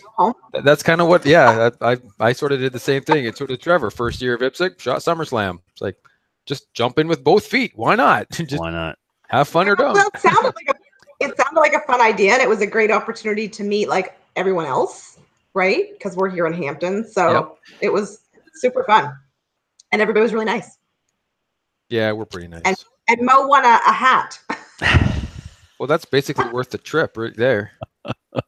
Got a hat at the prize table. He got a hat. Yep. Now, to be fair, and I will throw the rest of the IPSC New Brunswick under the bus. The rest of the IPSC New Brunswick executive under the bus. We all know I'm okay with doing that, and sometimes I need to be thrown under the bus. But I told them I'll be the match director, and I will do everything, and I do mean everything except the prize table. One of y'all has to do the prize table. There you go. That was your prize table. Did they do that? You mean like they had to recruit prizes? Right. Get sponsors and get prizes. Oh. Yeah. There was one good prize. You're welcome. I did that. Yeah. I got the guns. I didn't got win. the popper. I got the bullets. What I didn't get was the pressure washer, which I ended up buying for $50 from the guy who won it. Good deal. So, Good. Well, as a new shooter, did you was the prize table like a big draw where you're like, yeah, prize table, or where you're like she more didn't about even the know there would be a competition? prize table. No. Yeah. Well, I actually did, because Richard said every time he invites a newbie, they win something, and he wanted me maybe not to come. Like, he did this quotation so that I didn't win. That was basically the only reason I knew. The idea of winning like a gun excited me, but everything else, like a hat, I was like, I'm not going to wear a hat. So Yeah. You got to come to SummerSlam, because that's where we dump like $5,000 worth of guns on the prize table. I'm signed up. I won a gun at the SummerSlam. Yes, you did. No, you won a gun at Nationals. Oh, was that Nationals? That was okay. Nationals. Yeah. Oh, okay. Well, all right. I take that back. I still won a gun. You did win a gun. So, What'd you win? 22 pistol, a Beretta 90, wow. 71, 72, something, I don't know, something like that. Little Beretta, like a little James Bond kind of little pistol. It's really neat. Yeah, surplus handgun that Israeli teachers used to carry in the classroom because it's real. Yeah, because it is real. Nice. Yeah. Nice. Cool. Do you guys have anything else for Terry? No, I think we covered pretty much everything. That was good. So you're enjoying IPSC then? You're liking it? Yes. All right. Sticking with it. You'll see me again. Cool. Awesome. Well, maybe after next year's season's done, you can come back on and tell us how season 2 went. And I'll be a very good shot by then. Yes. Like, when I'm still ungood, it's just when I start moving. Right. Well, and that thing you talked about today where we had our chat back and forth, Yeah. sometimes the faster you go, the less that happens because you don't have time to think about it. It doesn't happen. Oh, God. Yeah. You tend to see your accuracy sometimes improve at speed. Okay. Just start going faster. Yeah. So, and you and Mo and a few others will have been members for a year by the time the RO class comes up. Yep. And you got your 3 level 2s under your belt, and you guys are going to become ROs. Yes. Yeah. Yeah, that's exciting. I'm excited to have you guys attend class with me. It's going to be a good time. Yeah. No, I'm excited for it too. It's going to be awesome. Thanks for having me, guys. Thank you for coming on. Thanks for coming on. No worries. Okay, I'm going to X out now. Okay. All right. Have a good night. Okay. Say hi to Mo. You're Mo, not the other Mo. You're Mo. He's watching. I know he is. Of course he is. All right. See ya. Bye. Bye. All right. Do you guys want to jump back into the new gun stuff? Sure.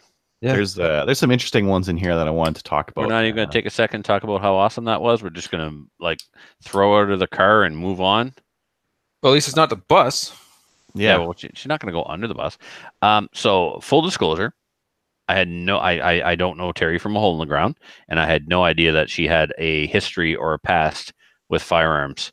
So that kind of contributed to the interview in a very interesting way that I wasn't prepared for. So thank you for coming on, Terry, and telling that story. It made for really interesting content.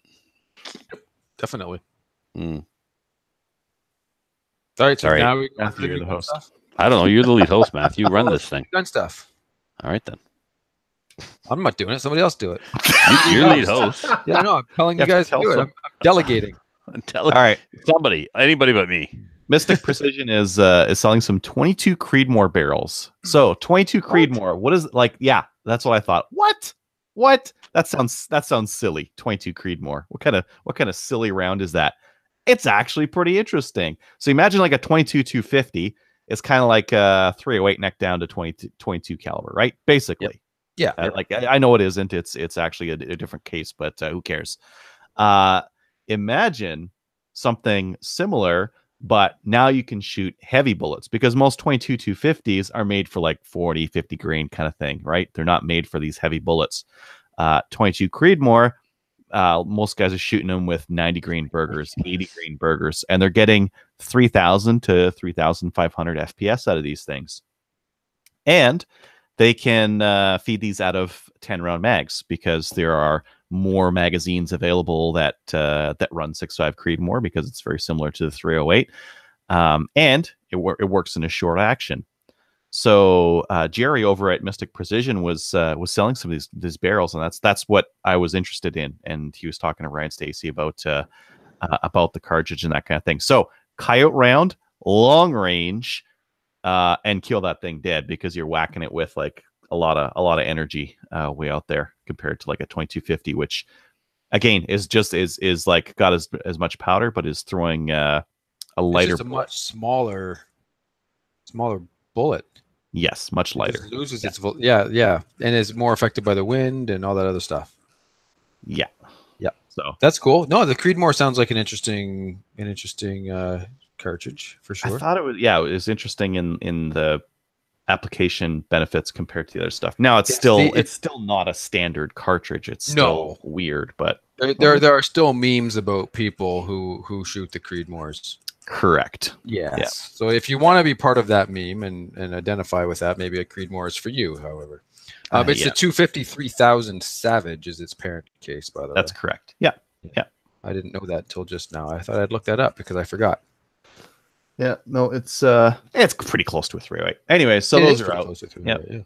I saw this one today. MOA Precision is making an auto load lifter for the M3K, and they're working on a version for the Benelli M2. So you know how my Browning A5, you take the shells, you stroke them in, and if the port's empty, it grabs one of those and throws it in the chamber like automagically for you.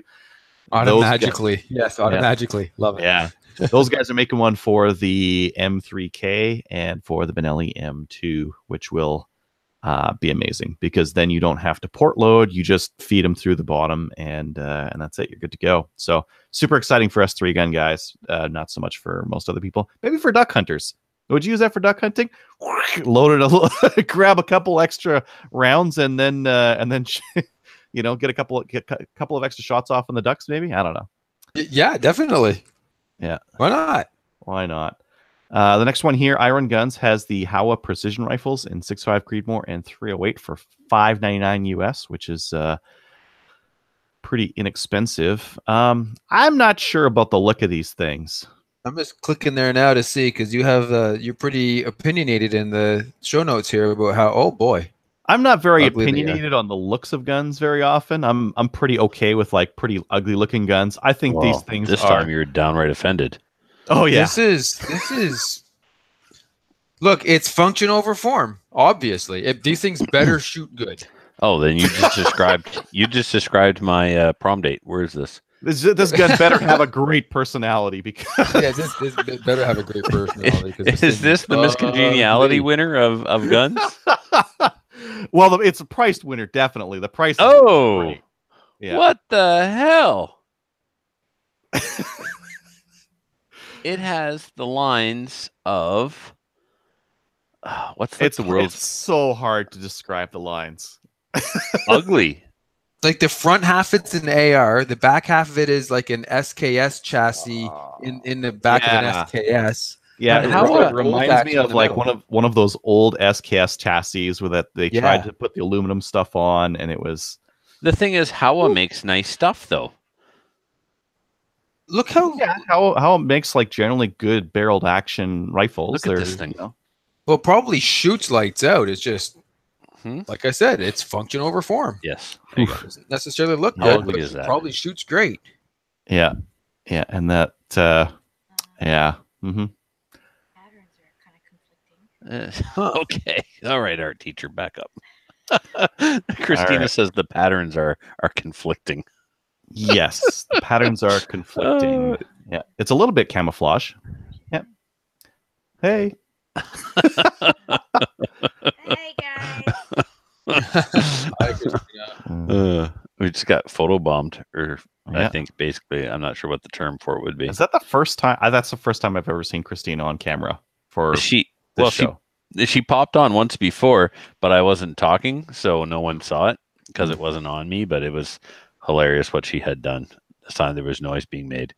So sweet.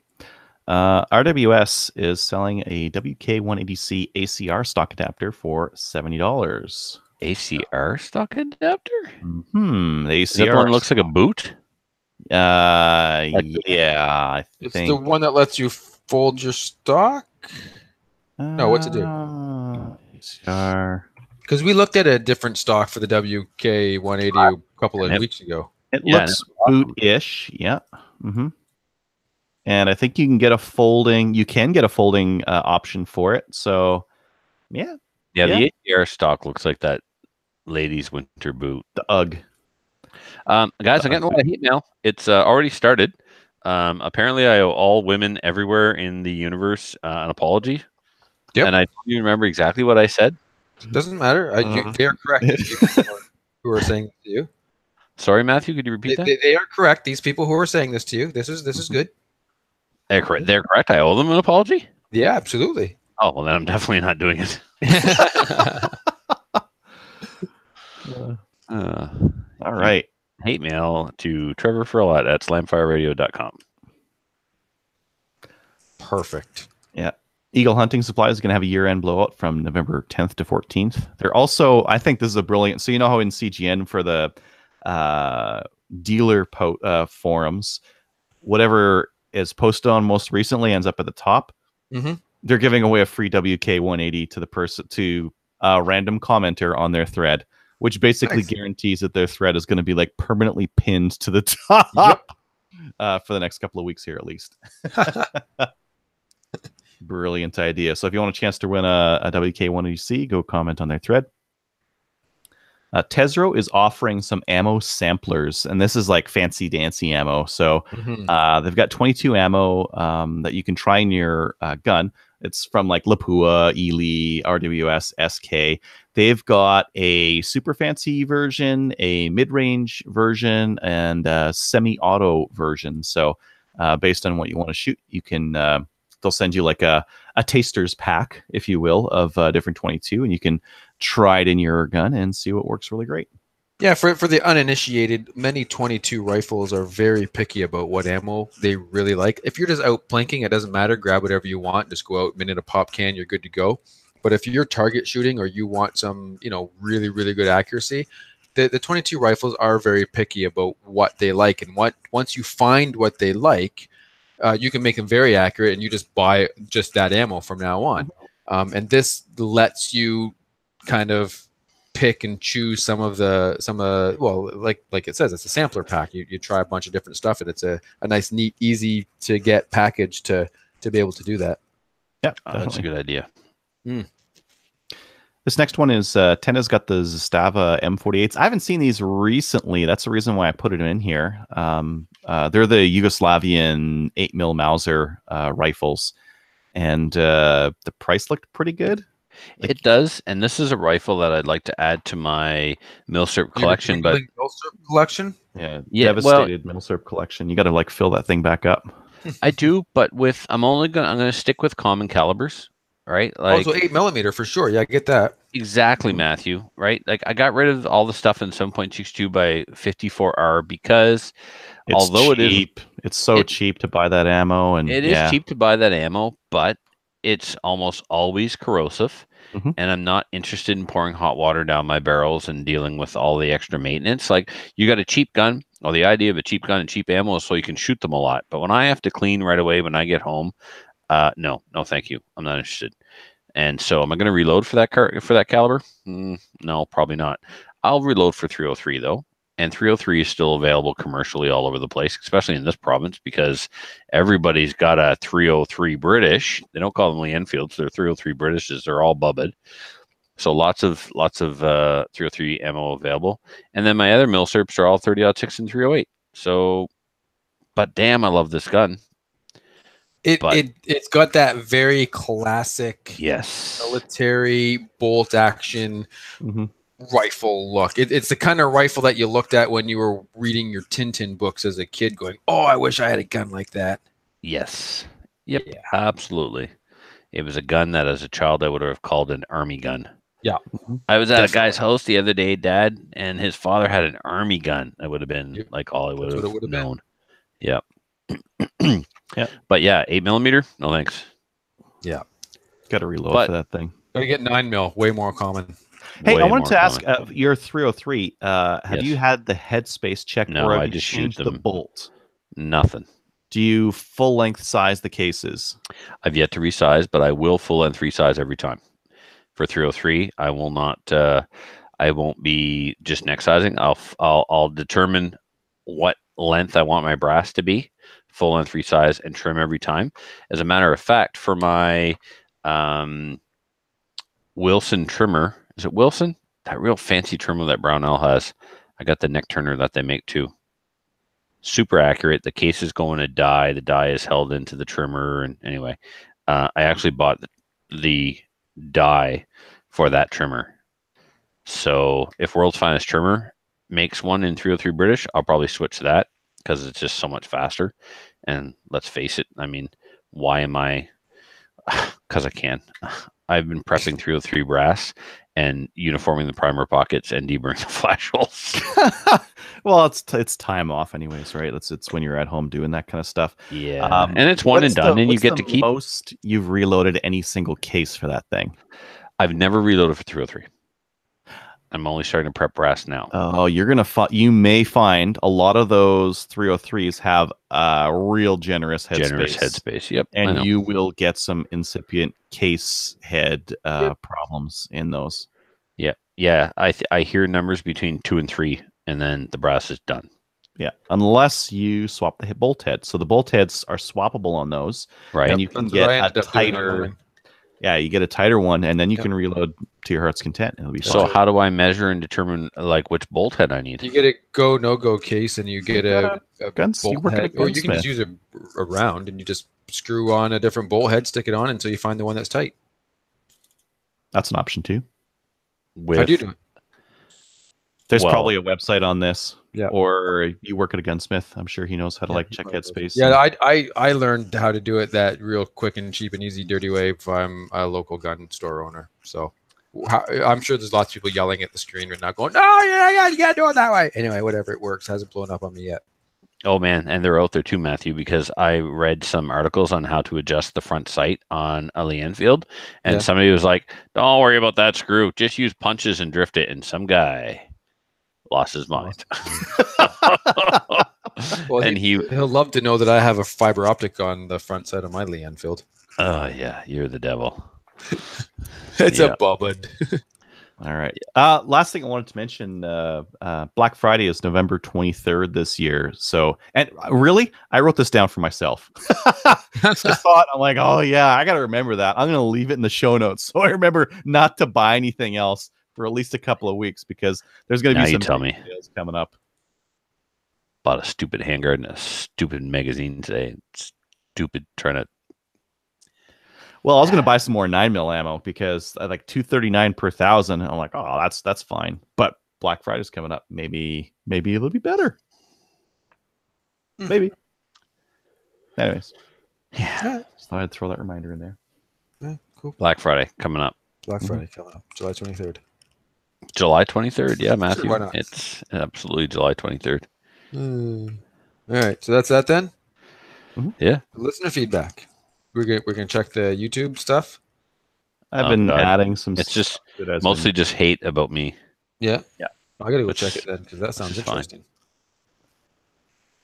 One of our listeners was mentioning that the Army's going with a loopholed Delta point, and that is going to go on those pistols. And the trigger group is pinned in place so the grunts can't take it apart and give it a good trigger job. Wait. What now? Say that again, more slowly, so I'm listening this time. We're talking about the P320. Was that the military one? They're getting the plate on top and they're putting loopholed Delta points on those. They're putting red dots on their pistols? That's correct. Really? That's what this listener was saying. Yeah. Matthew, if by apology I say I'm sorry you're mad, does that count? Is that an apology? It's a type of apology. Perfect. Okay, moving on. Yep. So it's close. It's pretty close. Yeah. I mean, technically you said sorry. The word sorry was used. Yeah. I'm sorry you're dumb. I know. No. This person's not dumb, just irrational. Bro, I'm just saying that's another. Why do you do this to me? Why do you do this to me? Now you're gonna need to apologize for your apology. Why did you do I'm that? so dead now. Oh, Matthew, I was so well behaved when you weren't here. And now, not so well behaved. All right, you guys carry on. I got to deal with this. Oh God! I'm gonna send you some sensitivity training or like a PR class or something. I'll teach that thing. Sure you will. Yeah. I will cure all the snowflakes. All right. Well, we have a couple of emails. First one is from Jason. He says, "Use small words." Okay, Matthew. Let me just hold on a second there. Yeah, Matthew, Listen, you're not allowed to read this email or answer any questions in it. This is an exercise for you to practice listening. Oh, What? all right. No, I wasn't going to cut in for that. I was going He to cut in for the crosses first his bit. arms in a very defensive way. Yeah, carry on.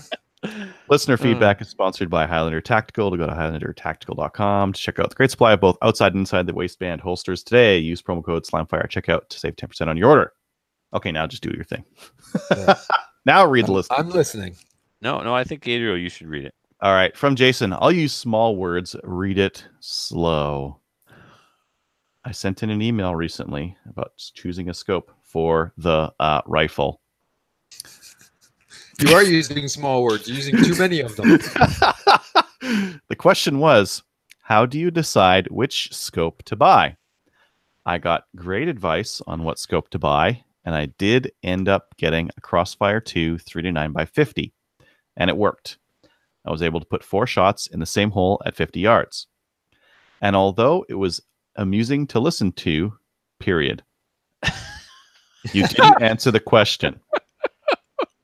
If you're going to berate us, Philp, Yeah. don't mess up your grammar.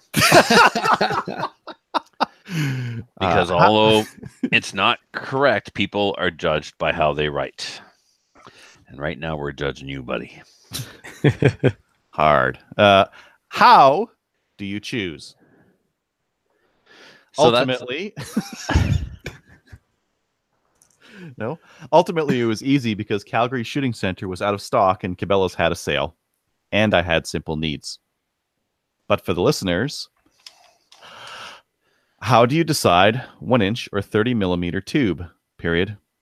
40 or 50 millimeter bell, 2-7 or 3-9 or 6-20 or Vortex or Leupold or Nikon or how is glass different? What do you look for? I love the work you do and did miss Matt while he was away, but I was looking for the Conquistador by the time the podcast was over. Oh my goodness, that's funny. Just saying, enjoy your fall. Okay, can That's we an take ambiguous this? ending. Enjoy my fall. Wonder what he means by that. Can we take this literally like one question at a time, starting with how do you decide 1-inch or 30 millimeter tube? In my case, I look for other features in a scope that suit my needs. And if it happens to be a 1-inch, great. If it happens to be a 30 mil, great. That's literally the last thing that I worry about is 1-inch or 30 mil.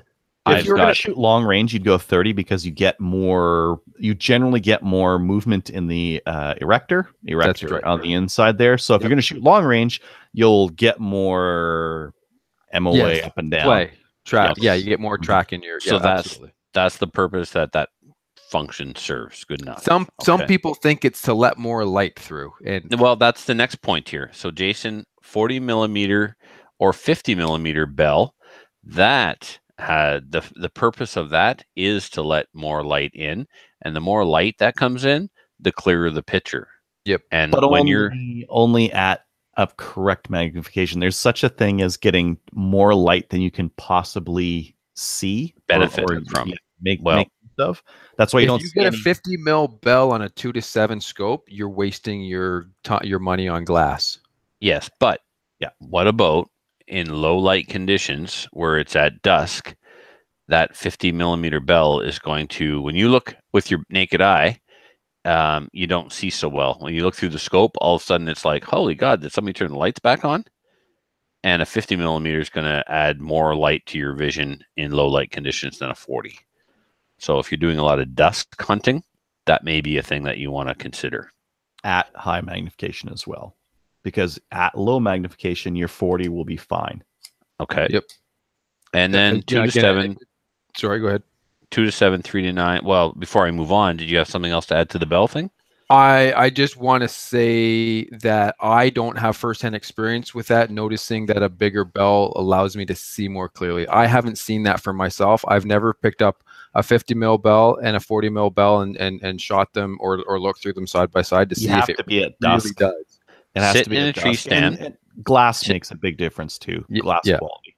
Sit in a tree stand at dusk, and you will notice the difference. Cool. I believe you. I just wanted to say that I didn't have any first-hand experience with that. That's all I wanted to say. So 2 to 7, 3 to 9, 6 to 20. That is going, again, depend on the application. Is it a target scope? Is it a hunting scope? Are you hunting in the bush? Are you hunting out in valleys where distance between you and the target's in the hundreds of meters? Do you need that extra magnification? Adriel came right out and he asked me the other day why I chose a scope for my AR-10 that was anything other than 3 to 9, given the distances that we shoot while hunting in New Brunswick. And he's right. Chances are, while hunting in New Brunswick, a 3 to 9 is all I'll ever need. There are opportunities to take moose at 300 plus meters, but they are few and far between. And I will probably live 3 lifetimes and never have an opportunity to take a moose at that distance. And even still, a moose at 300 meters with a 9 power is going to be doable. Exactly adequate, like perfectly adequate. You could do it with like a 4 or a 6 if you really wanted to. Yeah, right. absolutely. So the power range is going to be decided upon based on the application for the scope. Why did I go to 4 to 16 for an AR-10, which is supposed to be a hunting rifle? Because realistically, most of the time, this rifle is going to be shot at the Rescuers Gun Club at 600 meters, and I want to be able to see as much of the target close up as possible at 600 meters. So that's why I went 4 to 16. My other 308 scope has a 6 to 24, no less. So would you guys add anything to that? The power range. It does. Go ahead, Adriel.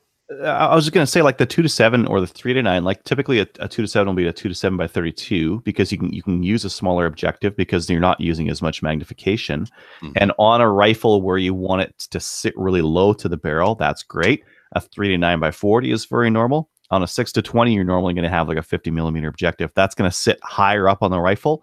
There are some rifles where if you chose a 6 to 20 by 50, it would sit high enough where now you've got to put a cheek piece. So you got to put something else on there, and you're jacking yourself up off of your cheek rest, right? You just described my Magpul 22 rifle. It's a 2 to 7 with a 32, and I've got it as low to the rifle as possible. Yeah. Because if I use that in Appleseed or Maple Seed, I want to be able to make sure that I'm getting a good cheek weld in all those different positions. Some people say, my rifle fits me great. Really? Sit down and give me a cheek weld. Go prone and give me a cheek weld. Oh, all of a sudden it don't fit so good, does it? Mm-hmm. It fits good in one position, but if you want to learn to shoot in other positions, it may be good in one, but not good in others. The other thing I'd like to add to the 2 to 7, to the magnification conversation is consider that you may be shooting things up close. If you're the type of hunter, or if you're a shooter where targets of opportunity come, inside of 50 yards, consider a 2 to 7 over a 3 to 9 because it's surprising how much easier it is to find your target at 2 magnification than it is at 3. The 1 power difference doesn't seem like a lot, but I've gone almost exclusively 2 to 7 on all of my rifles because I do a lot of shooting that ends up a lot closer than I thought it was going to be, and it's a lot easier to bring the rifle up on 2 power and find your target than it is on 3 power. So if you're going to be doing close-up shooting, bear that in mind. A lot of people always think, well, how far away can I shoot with this scope? Well, also consider the opposite. How close can you shoot? You're not going to pick out the head of a grouse with a 6 to 20 inside of 20 yards. You're just not going to find it. So just share in mind that both ends of the extreme need to be considered. That's why I've got a 1 to 8 on my SLR, because my SLR can be used for 3 gun on 0 power, hunting on 0 power, and if I need it, the power's there. It's 1 power. That's right. Yep, 1 to 8 would be a very good scope for many applications here in New Brunswick, anyway. I mean, last year I went out with a 6.5 Creedmoor with a 6 to 20 scope on it, and I shot a deer at maybe 30 yards. It's a very silly choice. It worked. Funny, nevertheless. It was not the best thing to use. Right. Vortex, Leupold, or Nikon? Whatever you can afford. I like all of them. I mean, Vortex has their warranty and they're working to innovate their stuff. Their value is generally pretty good. Nikon's value is generally pretty good as well. I think no matter which one you decide on, the more standard scopes generally will be a better value. So that's why I like the 3-9. It's not because like I need that range. I don't actually think like 9 times is all that useful. I just think that a 3-9x40 is a very standard scope, and a lot of scope manufacturers have them very competitively priced and have very good glass in them. Yep. I've got 5 Vortex, 2 Leupolds, and 2 Bushnell. No, 1 Bushnell, 1 Nikon. I'm definitely taken with the value for the price point on the Vortex. So Leupold, definitely you get what you pay for. I have had the same Leupold scope on my bolt action 17 HMR for a few years now, and I just sold it last night for $500. Like, it literally held its value all this time. So something to consider. Yeah, they're like there. the Toyota of scopes. Yeah, that's the nice thing with the scopes that have a really good lifetime warranty. They keep their value. Like a Vortex scope it'll lose a little bit off the first initial purchase there, but after that it'll keep. Yeah, and I love the Viper line. I've got 3 of the Vipers, and then I've got 2 of the Crossfires, 1 Strike Eagle. Probably getting another Strike Eagle from a listener. That 1 to 6 and 1 to 8 is just an illuminated reticle. Love it. How is glass different? Well, glass is different based on how it's finished at the factory and what The those quality of the coatings and glass stuff itself. do.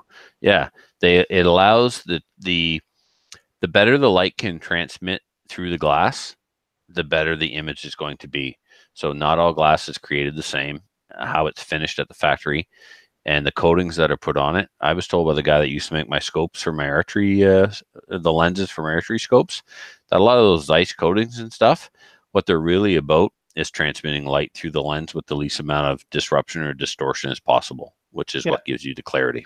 Well, there's the coatings. The coatings are part of it, and then there's the optical clarity. The optical clarity is super important. You'll see it if you ever look through like a $100 spotting scope.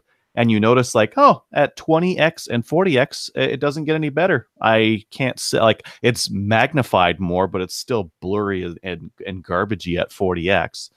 And that's because the optical quality isn't very good on those cheap spotting scopes, and why you need to spend like a decent whack of cash on something, on a scope or anything that you want to have high magnification, right?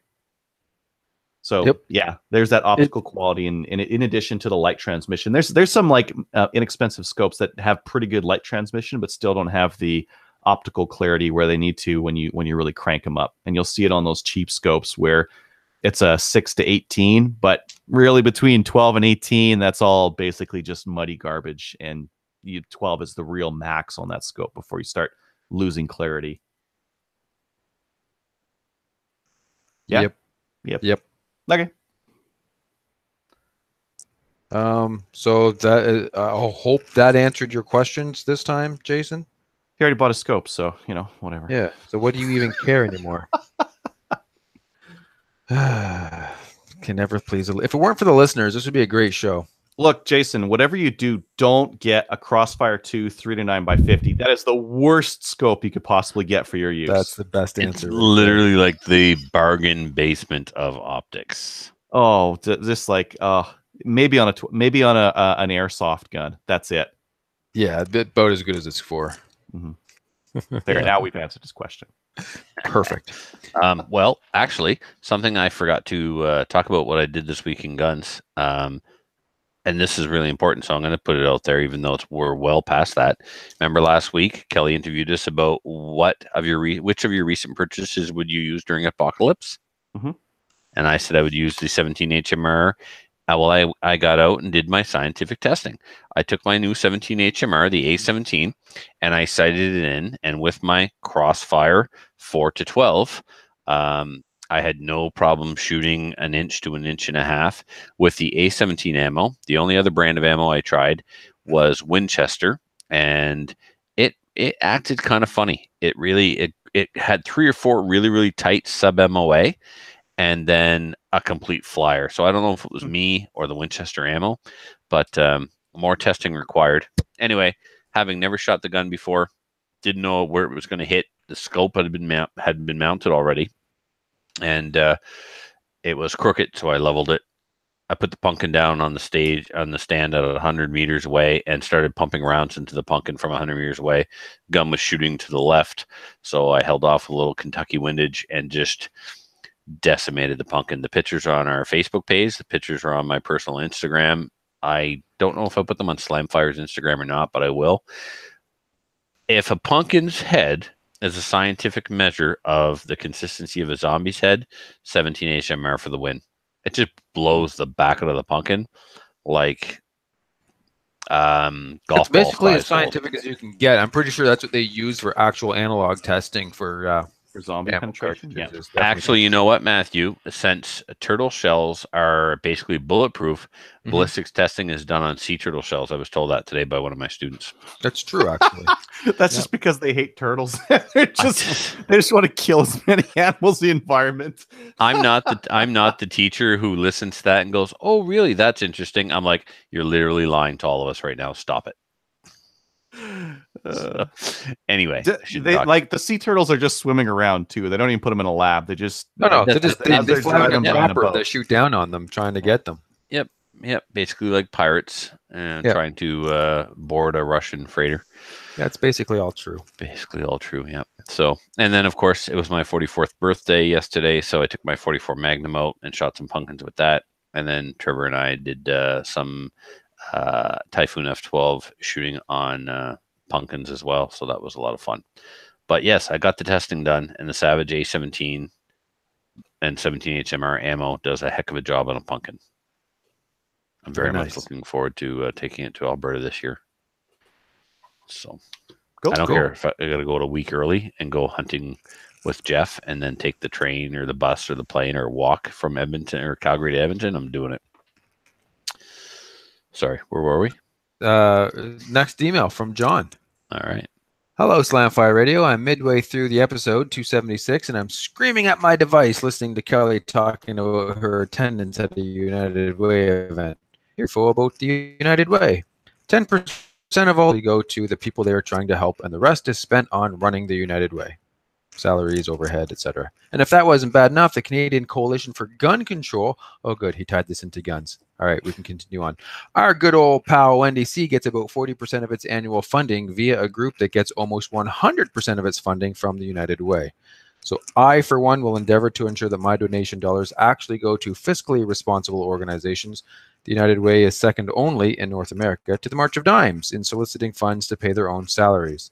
I also make a point to avoid sending funds to the anti-gun orgs, and if that means my community donation dollars don't go to the United Way, so be it. The Salvation Army is a much better org to receive your donation dollars anyway, but that's a whole other topic.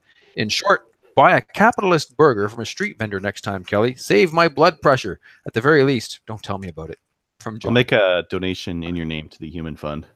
Yeah, the Self-Preservation Fund. Send me all of this pleases me. I think this is all hilarious. And this last one, Trevor, I don't know if it's kind of long. Can you read this last one? Let me find it here. Hold on. I have a feeling if you say it's long, because I'm basically functionally illiterate, you expect it to. There it is. Nope, not reading it. From James B. to Slap Tire. Can you talk about sightings in rifles? Yeah, we'd love to talk about sightings in rifles. I cited one. It's right here. I cited it. I've cited several right in front of me. There's one. I've cited another one. There's one. Oh, James. Yeah, I saw a UFO sighting through my rifle once. That was a lot of fun, James. Thanks for that. To slap fire. Slap tire. Yeah. Slap tire. Can you talk about sighting here's the thing rifles? for sighting in your rifle, you fiddle with the doohickeys on the top until the bullets go where you want them to. After every shot, too. You make a Yeah, shot. oh, it's yeah, like, always it's up fiddle, there. and always Dial, just dial, take- dial. Oh, it's down always- here. Dial, dial. Yeah, chase take every one bullet. shot, though. Never shoot at least 5 rounds Mm-mm. to get a semblance of a group. Just one. One bullet adjust. One bullet adjust. I was at the range a few years ago with an older guy, and he was doing this, and it was very clear to me that his rifle was not capable of hitting the target that he was shooting at with any better than a 12 or 13-inch group. Like, it was just massively inaccurate. Oh, like the Mosin Nagant. And he was They're not shooting that one bad. round Mine and was. then dialing his scopes that it should be in the center, firing another round, and it was way somewhere else. And he got so frustrated and left. And I laughed because I tried to tell him. I said, "You got to shoot 3 or 4." Well, I've only got 6 rounds of ammo here. Well, then you're not equipped for sighting in your rifle, sir. Yeah. That's the way my dad taught me. Well, your dad never hit a moose either, did he? Anyway, Maybe the yeah, truck. no, You you do got with to the shoot truck. a group. Shoot a group, and then sight your sights to the center of that group, and then carry on from there. Yeah. So I don't know. Should we actually? No. All right. We won't actually treat this like it was legitimate. We'll revisit next week when he writes his proper If email. he like writes Phil in a said. proper email and he legitimately wants to know how to sight in a rifle, we could talk about that. But I think we've talked about this before, and I think that there's probably enough information on. Like, we're not going to tell you anything that Google's not going to tell you if you look how to sight in a rifle. It's not like there's a magic way to do it. There's pretty much one way to do it, and you just do it. You know what? So do it. Maybe if we get desperate on topics. Sure. I respectfully disagree with both of you. I think it's something that we should actually cover one episode. How to sight in your rifle. We've done it. Years We had ago. to have. I know we have. I don't know. You put Oh, the we could do it cursor better. where the holes are.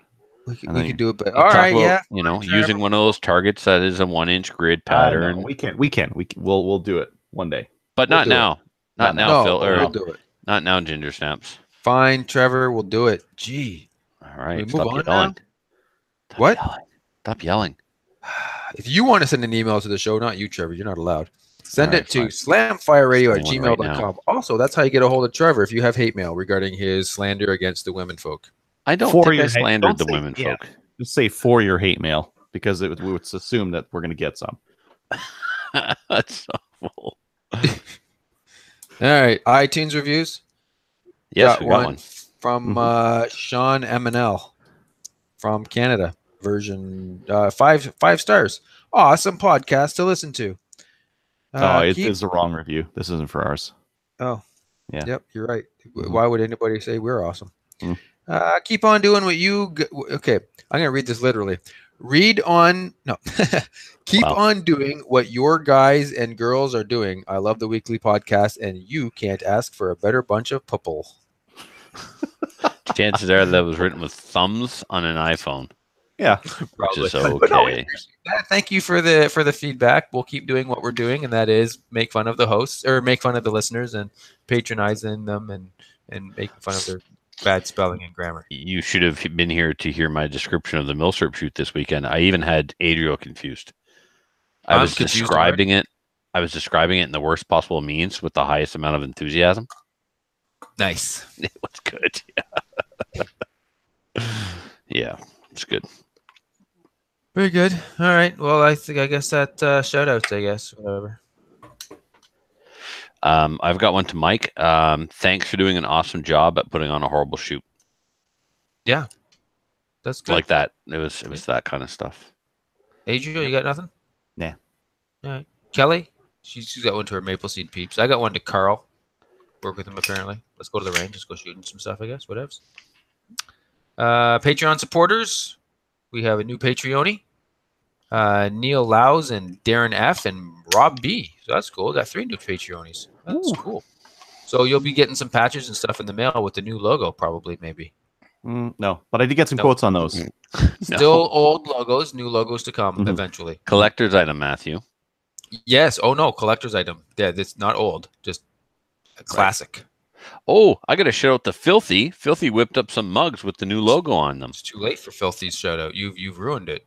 And Kelly immediately thought she could just start handing them out on Filthy's behalf, or Filthy would hand them out on Kelly. That's it. Kelly thought that Filthy would just start handing them out on her behalf. It was kind of funny. And Yeah. he didn't. I haven't gotten one yet. I just Yeah, exactly. So I think you'll probably get yours before Jeff Young does. Hmm. But What about me? what about Yeah, you? what about you? Do I get one? Do I gotta make my own? I got some Filth- crayons. Filthy made one with his name on it. He said, "Screw it, I'm the fifth Beatle." Absolutely. He can be the I- fifth Beatle. I If know, anybody's right? going to be the fifth Beatle, it should be Filthy. Right. The guy with Photoshop gets to be the fifth Beatle. Yep. Yeah. He wins. So he did put together a box, and I was supposed to leave with said box, and I did not. So I left the box of mugs at Filthy's, but your mugs are in the box. Cool. Neat. Unless you guys want mugs with your names on them, like me and Phil. But Yeah. I mean, you're cool, but I don't know if you're that I cool. want to be that cool. All Wish right. I was that cool. Take it up with Filthy, I guess. Filthy knows. He's listening right now. Yes. All right. If you want to be a Patreon, go to patreon.com/Slamfire Radio and sign up. It is. Matthew? Can I give another shout out? Sorry, Yes. but I got like Fine. hundreds. I got hundreds of birthday wishes yesterday, and I want to thank everyone who did that. I had an awesome birthday yesterday, and thank you to everyone who flooded my wall with awesome birthday messages. I noticed that Adriel and Matthew didn't actually send me any birthday messages, but everyone else did, and thank you for that. You kidding me? I'm going to play what I sent you. Oh, yeah, that's right. You sent me a personal message. I Didn't you? did send you a personal message. I thought Yeah. that was more touchy-feely kind of. And this is how he replied. He literally replied, "You are the worst." Yeah. That's I'd what you're play it, touching. but I don't know if it'd actually come through the speaker, so I'm not going to. All right. Well, thank you, Matthew, for the personal message. That obviously, look at the look on your face. You're disgusted. Yeah. I know that look. Very. All right. I may well, or may thank you. not have wished him clowns. Yeah, that's company. it. Yeah. Yeah. Thanks for that, jerk. Doesn't even appreciate. No. Now can I do Patreon? Yes. I'm sorry. No, we're interrupting. Okay, there's Patreon stuff. If you do it, you get free stuff. It's great. And the show You also content's get- really. Huh? And the show content's really cool too. I was gonna get to that if you'd let me finish sighing in disgust at you. Yeah, we do a free show or a bonus show once a month. Usually, we try to do it once a month, if not a little bit better or a little bit worse. And it's just bonus content, and it's fun. We're a little bit less serious, if that's possible, sometimes, and we have a lot of fun Impossible. on there. And you Less should listen in. structured. It's a good time. Less structured. Less Yeah, it is structured than definitely less this. structured. Ooh. All right, that's it, right? That's it. So if you haven't joined one of our national firearms organizations like the CCFR, you got to. Especially with this political climate, you got to support these guys. These guys are literally on the hill, like doing our job for us to keep In the our guns trenches. in our hands. Yep. Yeah. Rob Sign was up. just at a government consultation a couple days ago. Sign up. Just go do it. Check us out on Gun Owners of Canada. Did we get any love over there? Anybody check recently? Yeah, I check once in a while. Kelly does a great job posting the show over there, Mhm. and sometimes we get comments. Okay. Cool. Like us on Facebook. We got 2014 right now. So 4 more and we're good for the year. So am I reading this next part here? Probably Huh? is it in italics? If it's in No, italics, you don't read it. I know that Not about in podcasting. italics, Oh well, but then it's you can read it. asterisks. Asterisks. Let's do this one next week. We'll Okay. get some more time. Yeah. All right. That's it.